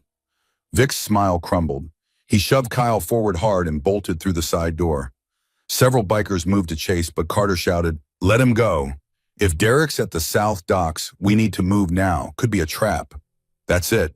It's all a trap at this point." Carter grabbed his vest. "But Derek is my brother. I threw him to the wolves because I believed fake evidence. I'm not leaving him to die." 5 minutes later, 20 motorcycles roared out of the compound engines, screaming into the afternoon. Carter led on his bike with Sophie and an armored SUV behind him, surrounded by 4 armed bikers. The rest spread out in protective formation, a rolling army of leather and chrome racing toward the docks in whatever trap Vic had prepared. Carter's phone rang through his helmet Bluetooth. Leo's voice came through urgent and frightened. "Carter, I've been digging deeper into Vic's files. You need to hear this. Make it fast. We're rolling hot." Vic wasn't just running weapons, he was running a whole network. 3 warehouses across 2 states, all storing military-grade hardware. ARs, explosives, anti-tank weapons. Enough firepower to start a war. Leo's typing came through frantically in the background. "And there's more. He's got a major shipment scheduled for tonight. 20 million in weapons moving to Sinaloa cartel. If that shipment goes through, Vic disappears with the money, and the cartel owns the distribution network he built using your club's name. Where's the shipment? 3 locations. Pier 7 is one, that's where Derek is. But there's also Warehouse 12 in the industrial district and a storage facility on Highway 9. All 3 are loading tonight. Simultaneous operations." Carter's mind raced through tactical options, none of them good. Send the addresses to everyone's phones. He made quick calls, organizing on the fly. 7 bikes would hit Warehouse 12. 6 would take Highway 9. Carter and 6 others would assault Pier 7 to rescue Derek. They were splitting their force across 3 locations, exactly what Vic wanted, but Derek's life was on the line, and 20 million in weapons couldn't be allowed to reach the cartel. The sun was setting when they reached the docks. Carter killed his engine 2 blocks out and approached on foot. The massive shipping containers created steel canyons, shadows pooling between them like spilled ink. Fletcher Warehouse loomed ahead, a massive concrete structure with broken windows and rust bleeding down the walls. Lights spilled from inside. They were 50 feet away when gunfire erupted, not at them, but from inside the warehouse. Automatic weapons rattling in short control bursts. Derek was in there fighting for his life against Vic's hired guns. Carter sprinted forward and his team followed, weapons up and ready. They burst through the warehouse entrance into chaos. Derek was pinned behind a forklift, bleeding from his shoulder, returning fire at 8 men in tactical gear. Weapons crates were stacked everywhere, marked with cartel symbols, testament to Vic's operation. A semi-truck idled near the loading dock, its trailer half filled with the $20 million shipment. The tactical team turned at the new threat. Bullets whined past Carter's head, and he dove behind a crate, came up firing. Beside him, his brothers did the same. The warehouse became a war zone, gunfire echoing off concrete walls, muzzle flashes strobing in the dim light, brass casings raining on concrete like deadly hail. One of Vic's men went down, then another. But they were well-trained and well-armed, using the crates for cover and firing in coordinated bursts that spoke to military experience. One attacker made a break for the truck, and Carter shot him in the leg. He went down screaming. 3 minutes of brutal close-quarters combat later, the warehouse fell silent, except for groaning wounded. 6 of Vic's tactical team were dead, 2 surrendered with hands up, and the Iron Skulls had taken minor wounds, nothing fatal. Carter ran to Derek, who'd slumped against the forklift. "You came back." Derek's voice was weak. Blood soaked his shoulder, but his eyes were alert. "I'm sorry." Carter's voice cracked. "I should have trusted you. Maria tried to tell me." Later, Derek gripped his arm with his good hand. "Vic's not here. He's at one of the other locations, and he's planning to blow them all. Erase the evidence. Kill anyone inside." Carter's blood froze. "Explosives," Derek pointed at the warehouse ceiling with his good arm. "C4 wired to the support columns?" "There and there and there. Remote detonators. He's going to bring this whole place down." Carter's radio screamed with overlapping transmissions. Both other teams reporting explosives at their locations. Both asking for orders. 3 buildings rigged to blow. His brothers spread across all of them. And somewhere Vic held the detonator, watching, waiting, ready to kill them all. All teams evacuate now. Carter's voice cut through the radio static. Buildings are rigged. Get out. He hauled Derek to his feet, ignoring the man's grunt of pain. The semi-truck sat there loaded with millions in weapons evidence desperately needed, but it wasn't worth anyone's life. They stumbled toward the warehouse entrance as Carter's team scattered behind them, running for their lives. They made it 50 yards from the warehouse when Carter's phone rang. Unknown number. He answered. Vic. Smart boy. Figured out the explosives. Vic's voice was cold, mechanical. But here's your problem, Carter. I'm watching all 3 locations right now. I can blow any of them whenever I want. And I've got another surprise for you. Check on your little friend in the SUV. Ice flooded Carter's veins. He spun around. The SUV sat 2 blocks away where he'd left it. But something was wrong. The guards who'd been protecting it were face down on the ground, not moving. The back door hung open. Sophie was gone. A photo arrived on his phone, Sophie in a chair, zip-tied and gagged, terrified. Vic's hand rested on her shoulder. Behind her, an office setting. Shipping office, Pier 9, 2 blocks east. Vic's voice carried absolute confidence. 10 minutes before I detonate everything. Come alone or the girl dies first, then your brothers, then this whole dock goes up like the 4th of July. The line went dead. Derek grabbed Carter's arm, his face pale from blood loss. It's a trap, I know. Maria died protecting her. I'm not letting that be for nothing. Carter started running toward Pier 9, his 62-year-old body protesting every step, but his will overriding the pain. Behind him, he heard Derek shouting orders to the others, organizing them to clear the warehouses, but stay close. If Carter didn't make it out, the club would need someone to lead. The shipping office sat at the end of Pier 9, a 2-story structure of corrugated metal and grimy windows. Light showed on the 2nd floor. Carter entered through the ground-level gun drawn, every sense screaming danger. The stairs creaked under his boots, each step announcing his presence. At the top, a door stood half open. Carter kicked it wide, and the truth of his situation became clear. The office was spartanly furnished, desk, filing cabinets, chairs. Sophie sat in the center, still zip-tied, tears streaming down her face. Vic stood behind her, holding a detonator in one hand and a pistol pressed to her head with the other. Drop the gun. Carter set his pistol on the floor and kicked it away. Now the ankle holster backup. Vic pressed the gun harder against Sophie's temple, and she whimpered through the gag. The backup weapon skittered across the floor, leaving Carter completely unarmed. Better. Vic's smile was reptilian. You know what your problem is, Carter. You care too much. Maria cared too much, too. That's why she had to die. She was innocent. She was a liability. Vic's finger rested on the detonator. Found my operation by accident. Noticed some accounting discrepancies. Most people would have ignored it. But not Maria. She had to dig. Had to play detective. Had to ruin everything I'd built over 5 years. You built it with club resources. Our money, our reputation, our brothers risking their lives while you got rich selling weapons to cartels. Our brothers are idiots playing dress-up on motorcycles. Vic's contempt was naked. I turned this club into a real business, an empire. Would have shared it with you if you'd been smart enough to join me. You killed my wife. I gave an order. Tommy pulled the trigger, so to speak. Vic shrugged. Though technically, you killed her. Your rigid sense of honor. Your brotherhood nonsense. She died because she was loyal to you and your outdated ideals. Carter's hands curled into fists, but Vic's finger was still on the detonator. One wrong move and everyone died. Sophie, Derek, all his brothers at 3 locations. What now? You blow the warehouses, kill us all, disappear with the money close. Vic tilted his head. I blow the warehouses. Your brothers die. You and the girl die. Iron Skulls collapse. And I resurface in 6 months in Mexico with a new name and enough money to live like a king. The cartel thinks you stole their shipment. I've already sent them evidence. They'll hunt you for years while I disappear. Sophie's eyes met Carter's. Despite the gate, despite the zip ties, despite the gun to her head, she looked determined. Her gaze flicked down to her right hand. Her pinky finger moved, tapped twice against her leg. A signal. She was trying to tell him something. Her finger pointed toward the filing cabinet to Vic's left. Carter's eyes flicked to that direction for a split second. Something was there. Something she'd seen. Any last words, Vic asked. I'll make sure they're memorable at your funeral. Yeah, Carter smiled coldly. Maria told me you'd monologue. She said you couldn't help yourself.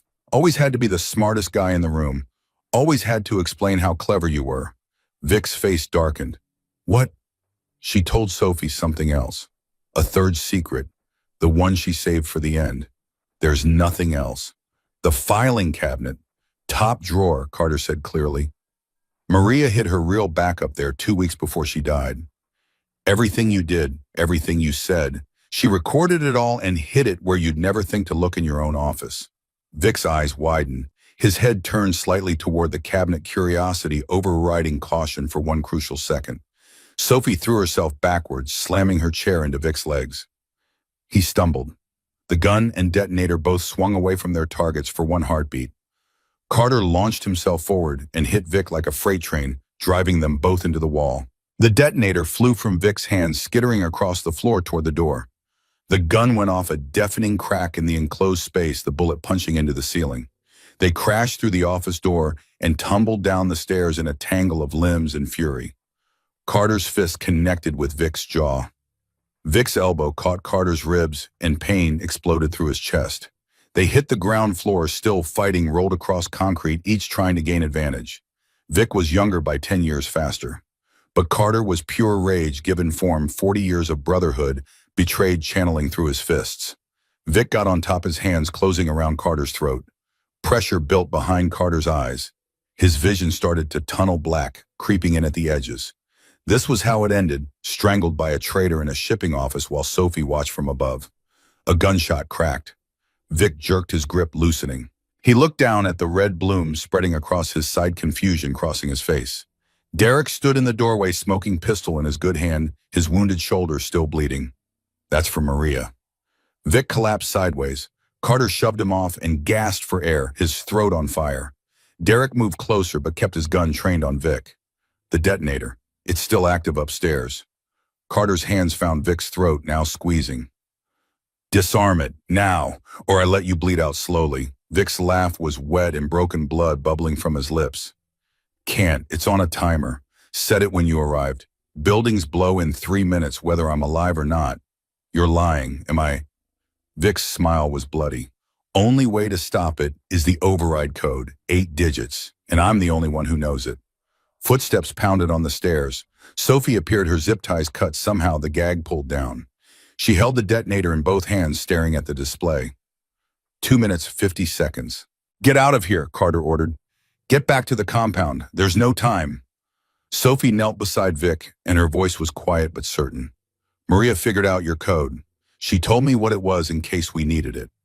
Vic's eyes widened. Impossible. She never. Your daughter's birthday. Sophie's voice was steady. The daughter you haven't seen in 6 years because she won't talk to you anymore. October 15th, 2017, 10:15-2017. Vic's face went ashen. Sophie's fingers moved over the detonator, punching in the numbers 10152017. For 3 agonizing seconds, nothing happened, and Carter thought they were all about to die. Then the display changed. Timer disarmed. Charges safe. The breath Carter had been holding exploded out.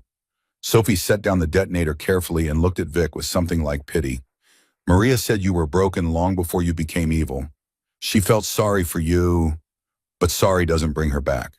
Vic tried to speak again, but blood filled his mouth. His body went slack. His eyes stared at nothing. He was gone. Carter pulled out his radio. All teams, charges disarmed. Secure the locations. Document everything before police arrive. Over the next hour, organized chaos reigned. The Iron Skulls photographed the weapons, the financial records in Vic's office, the tactical teams he'd hired, the shipping manifests. Everything that would prove Vic's guilt and the club's unwilling involvement. By the time sirens wailed in the distance, they gathered enough evidence to bury Vic's operation forever. Derek received medical attention from a biker who'd been a combat medic in Iraq. Carter stood with Sophie on Pier 7, watching the sun rise over the docks, orange and pink painting the steel containers, turning oil-slicked water into fire. It's over, Sophie said quietly. Carter put a hand on her shoulder. Not yet. There's one more thing we need to do. 3 days later, Maria's funeral finally happened. The same rural chapel outside Billings, the same white roses that had waited in refrigeration while truth fought its way into daylight. But everything felt different now. The air held less weight. The leather vest carried less tension. 23 iron skulls filled the church again, but this time they stood as brothers instead of suspects, united by grief instead of divided by suspicion.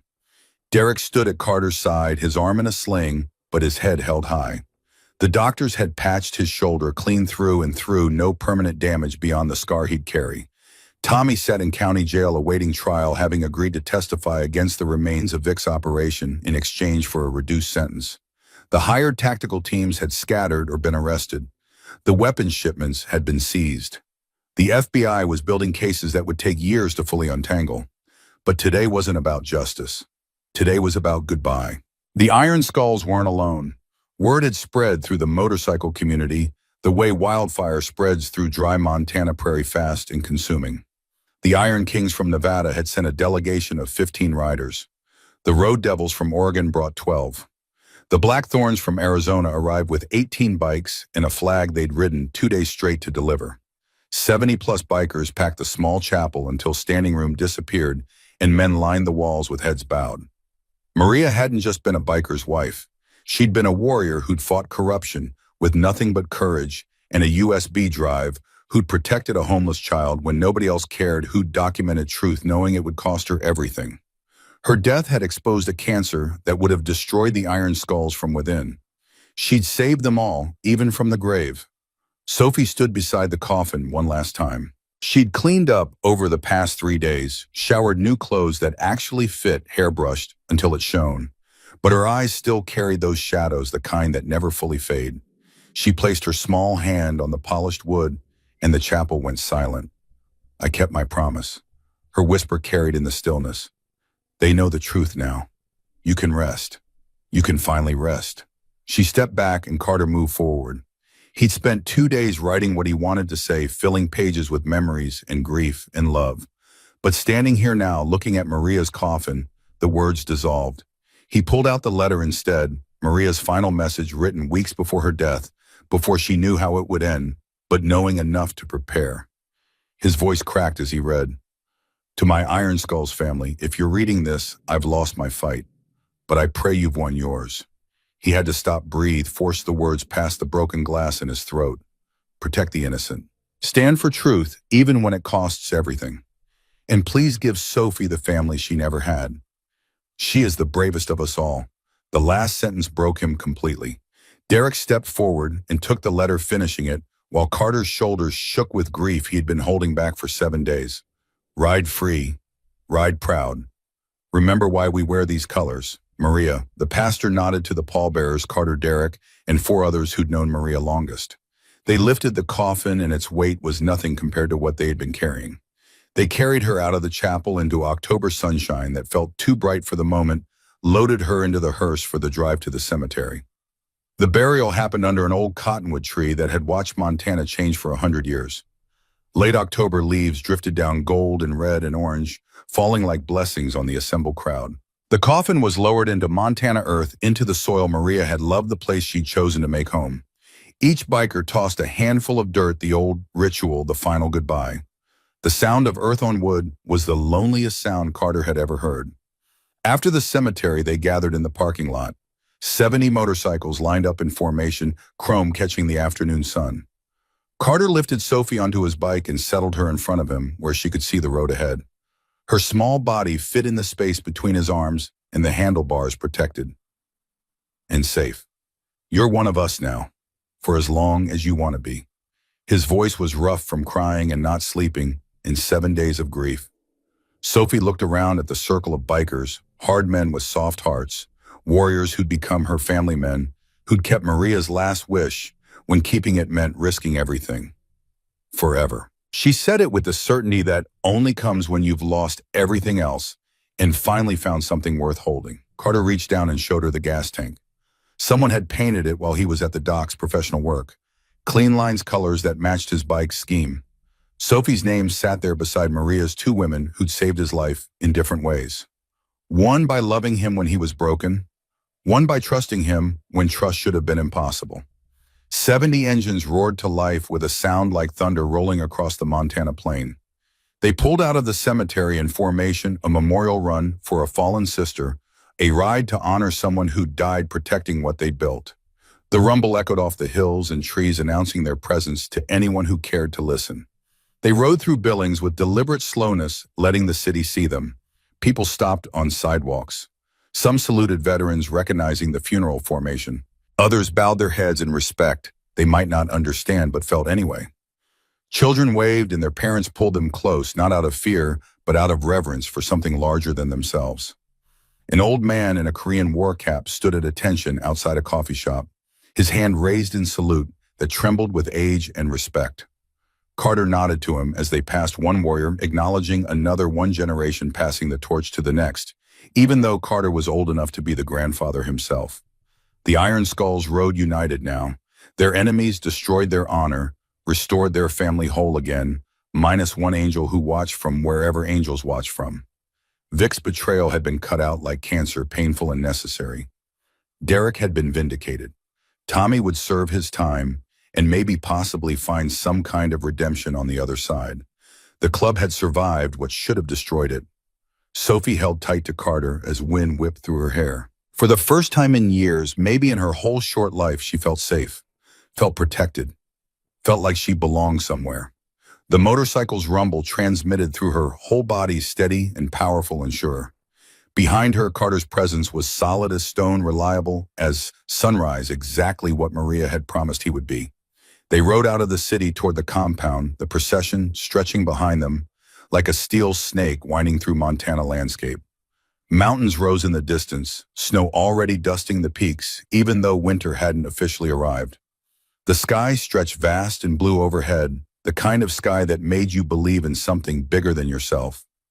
Carter felt Maria's presence in the ride, in the rumble of engines and the warmth of brotherhood in Sophie's grip on his waist.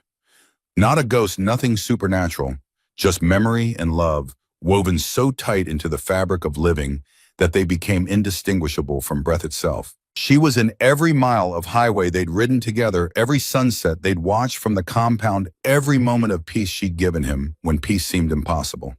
The compound appeared ahead and the formation slowed. The visiting clubs would stay for a memorial feast, food and drink, and stories about Maria, celebration of life instead of dwelling on death. It was the biker way, the way warriors had honored their fallen since humans first learned to fight and die for things larger than themselves. But first, Carter needed a moment alone. He peeled off from the group with a gesture to Derek, who nodded understanding. Carter rode past the compound entrance, following a dirt trail that wound up into the hills. Sophie didn't ask questions, just held on as the bike climbed higher, engine growling against the grade.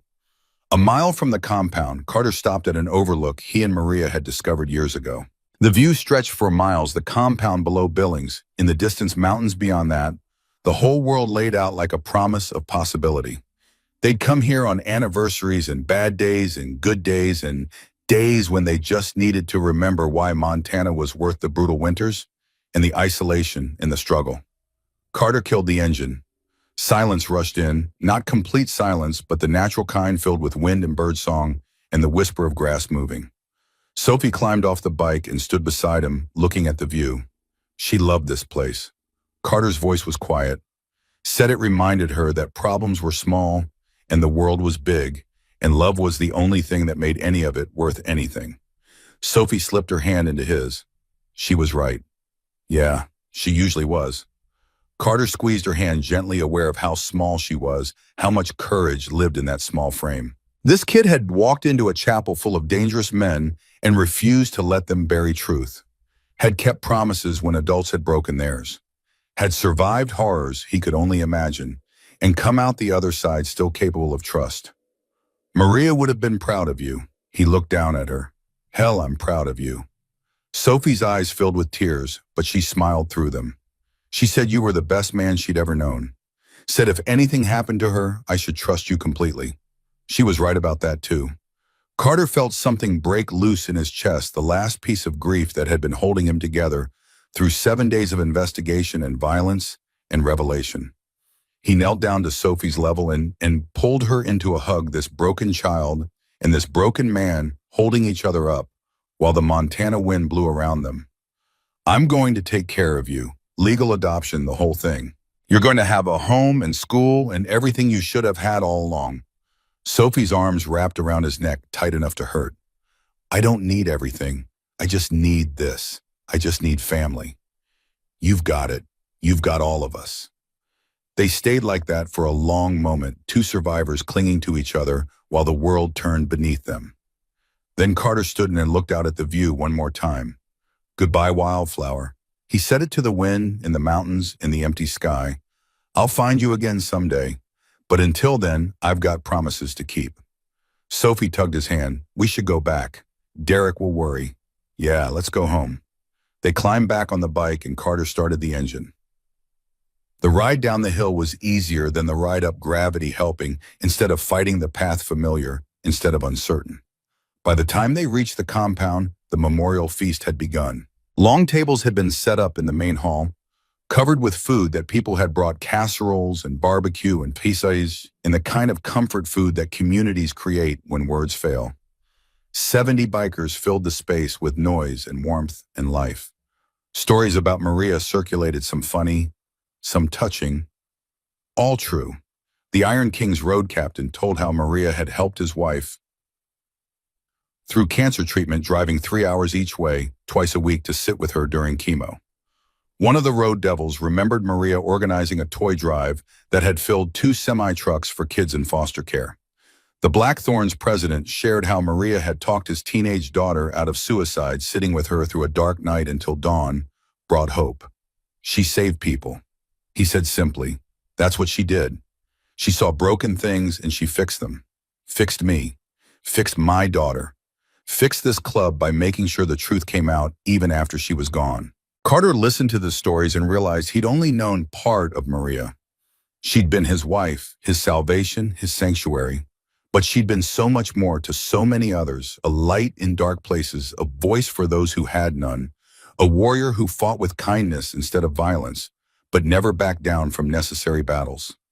Sophie sat beside him, eating her first real meal in days, listening to strangers talk about the woman who'd saved her life. Each story added depth and dimension to her memories. Maria wasn't just the kind lady who brought food to the bridge. She was a force, a presence, someone who'd spent her whole life making the world incrementally better, one broken person at a time. As the evening wore on and the sun set beyond the compound walls, Derek raised a glass. The hall quieted. To Maria, who saw the best in all of us, even when we couldn't see it in ourselves, who fought for truth when lying would have been safer, who saved this club by refusing to let corruption win. He paused, his voice thick with emotion. And to Sophie, who kept her promise when breaking it would have been easier, who stood in front of this club and demanded we see the truth, who's got more courage at 10 years old than most men find in a lifetime. To Maria and Sophie. 70 voices echoed, glasses raised. The toast rang through the hall like a benediction. The visiting clubs left the next morning, their bikes rumbling out in formation, with promises to return for happier occasions.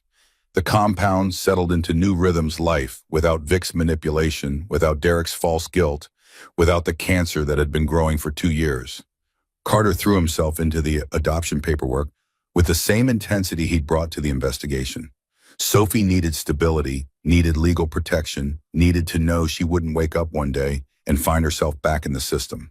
The club attorney, a woman named Patricia, who'd handled their legal issues for 15 years, walked him through the process. As club president with stable income and housing, Carter's application would be strong. Sophie's foster care history and the circumstances of her homelessness would complicate things, but also demonstrate clear need. The fact that she had no living relatives simplified certain aspects, even as it broke his heart. It'll take 3 to 6 months, Patricia explained in her office, downtown, papers spread across her desk. Home visits, background checks, court hearings. But barring something unexpected, the judge will approve it, especially given everything that happened. The news coverage had been extensive, local stations, first then regional, finally national when the FBI involvement became public.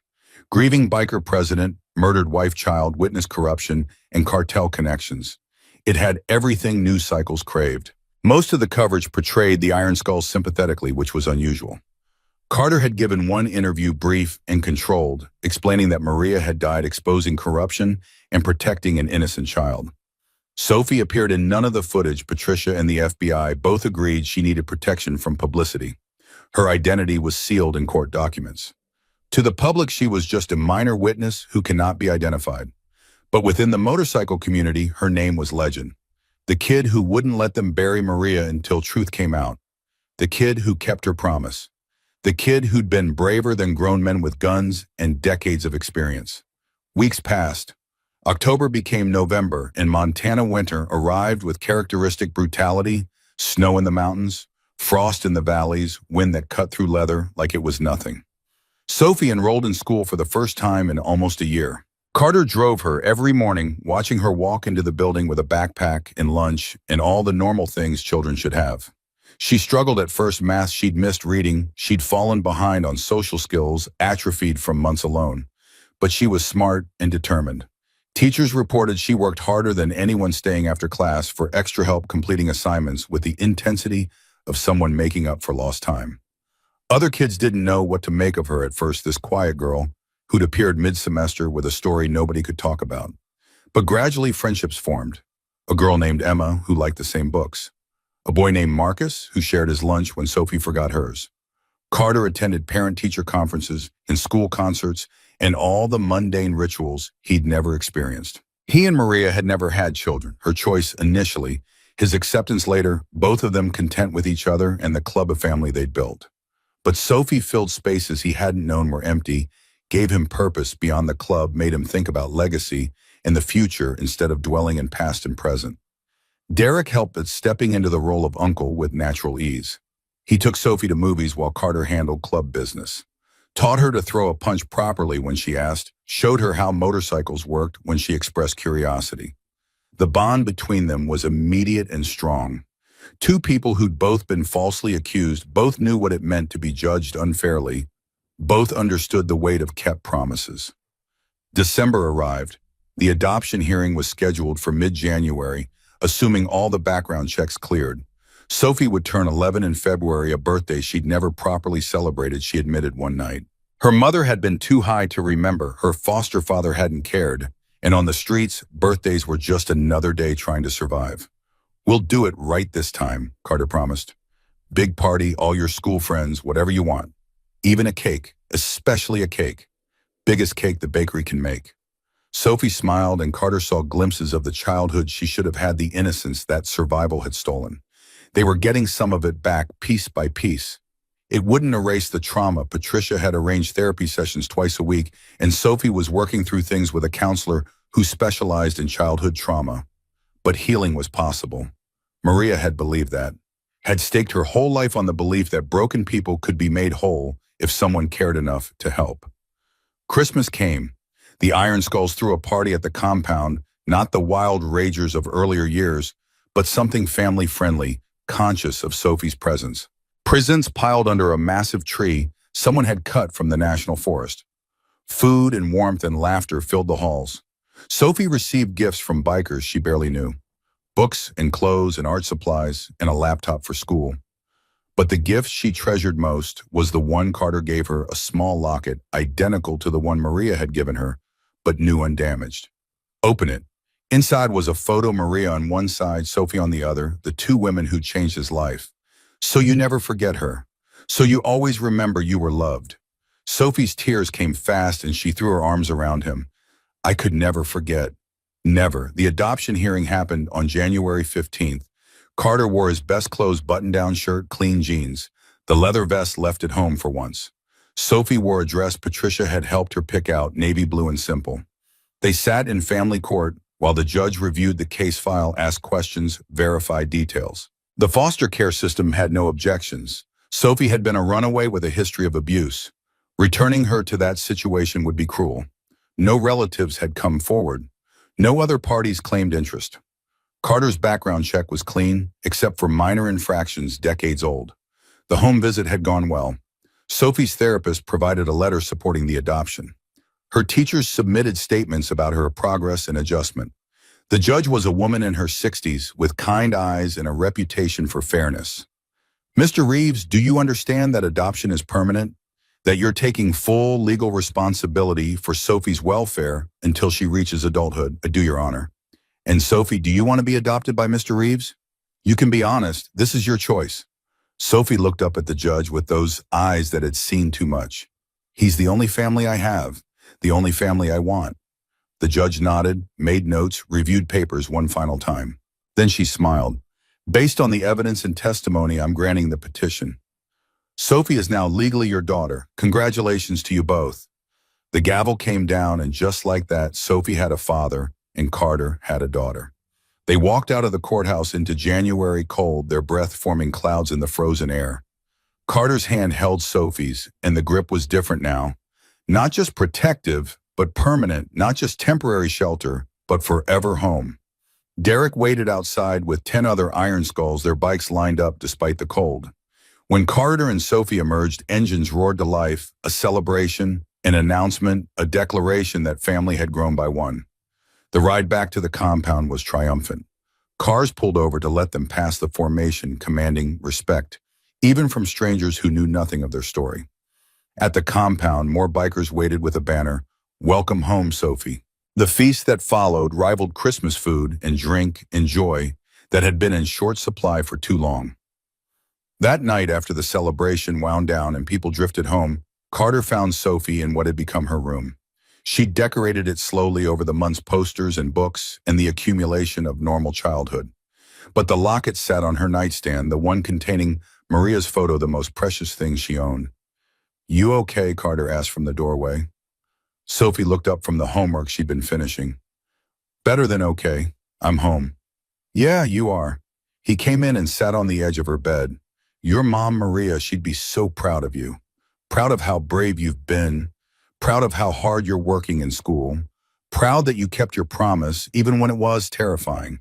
Do you think she can see us?" Wherever she is, Carter considered the question seriously.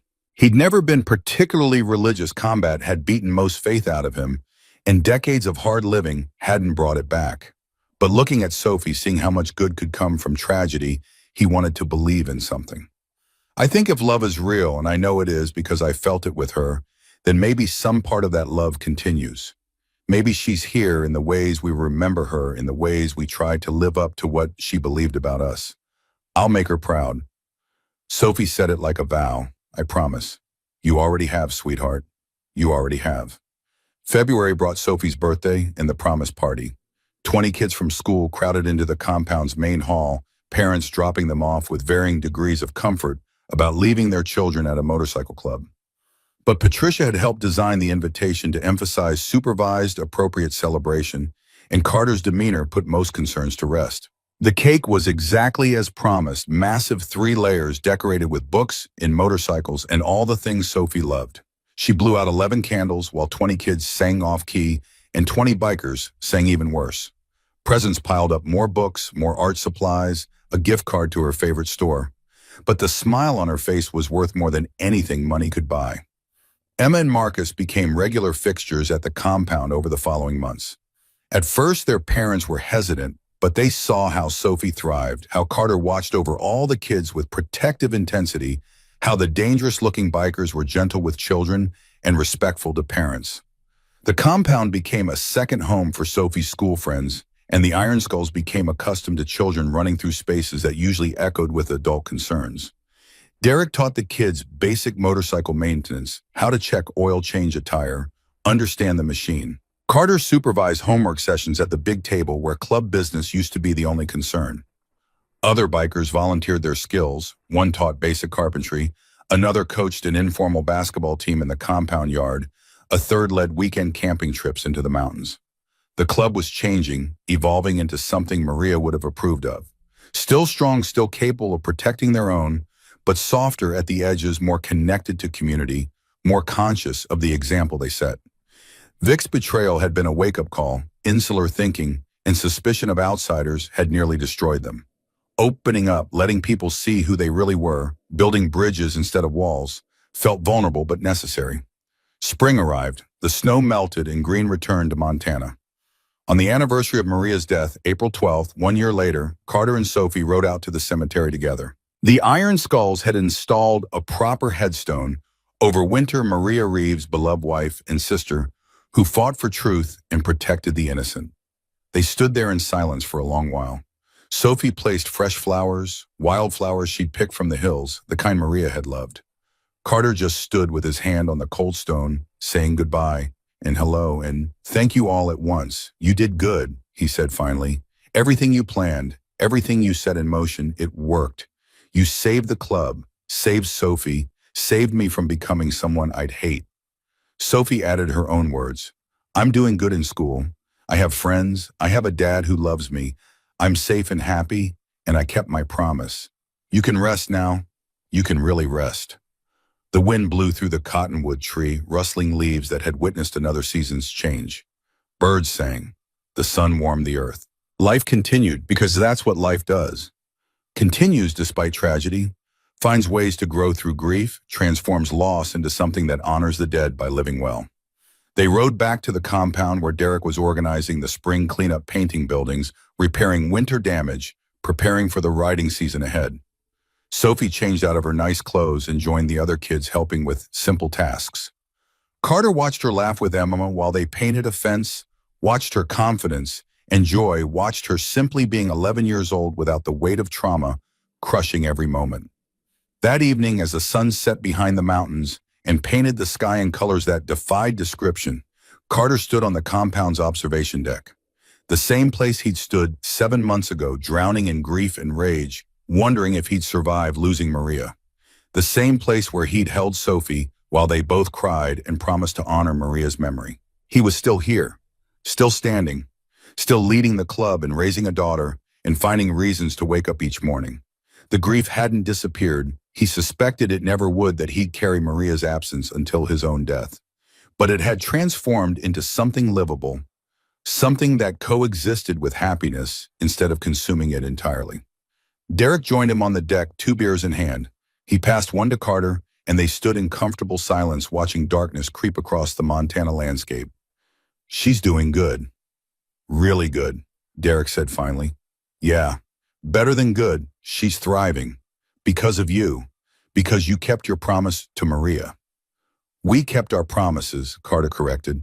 You stood by me when you could have run. Took a bullet helping clear my name. Taught Sophie things I don't know how to teach. This isn't on me alone. This is brotherhood. This is what the club's supposed to be upon. Derek smiled, and in that smile, Carter saw 40 years of friendship, of trust, rebuilt after being nearly destroyed, a bond strong enough to survive even the worst betrayals. To brotherhood. Derek raised his beer. And to the women who make us better than we'd be without them. They drank as stars emerged overhead, as the compound settled into evening rhythms, as life continued its forward march.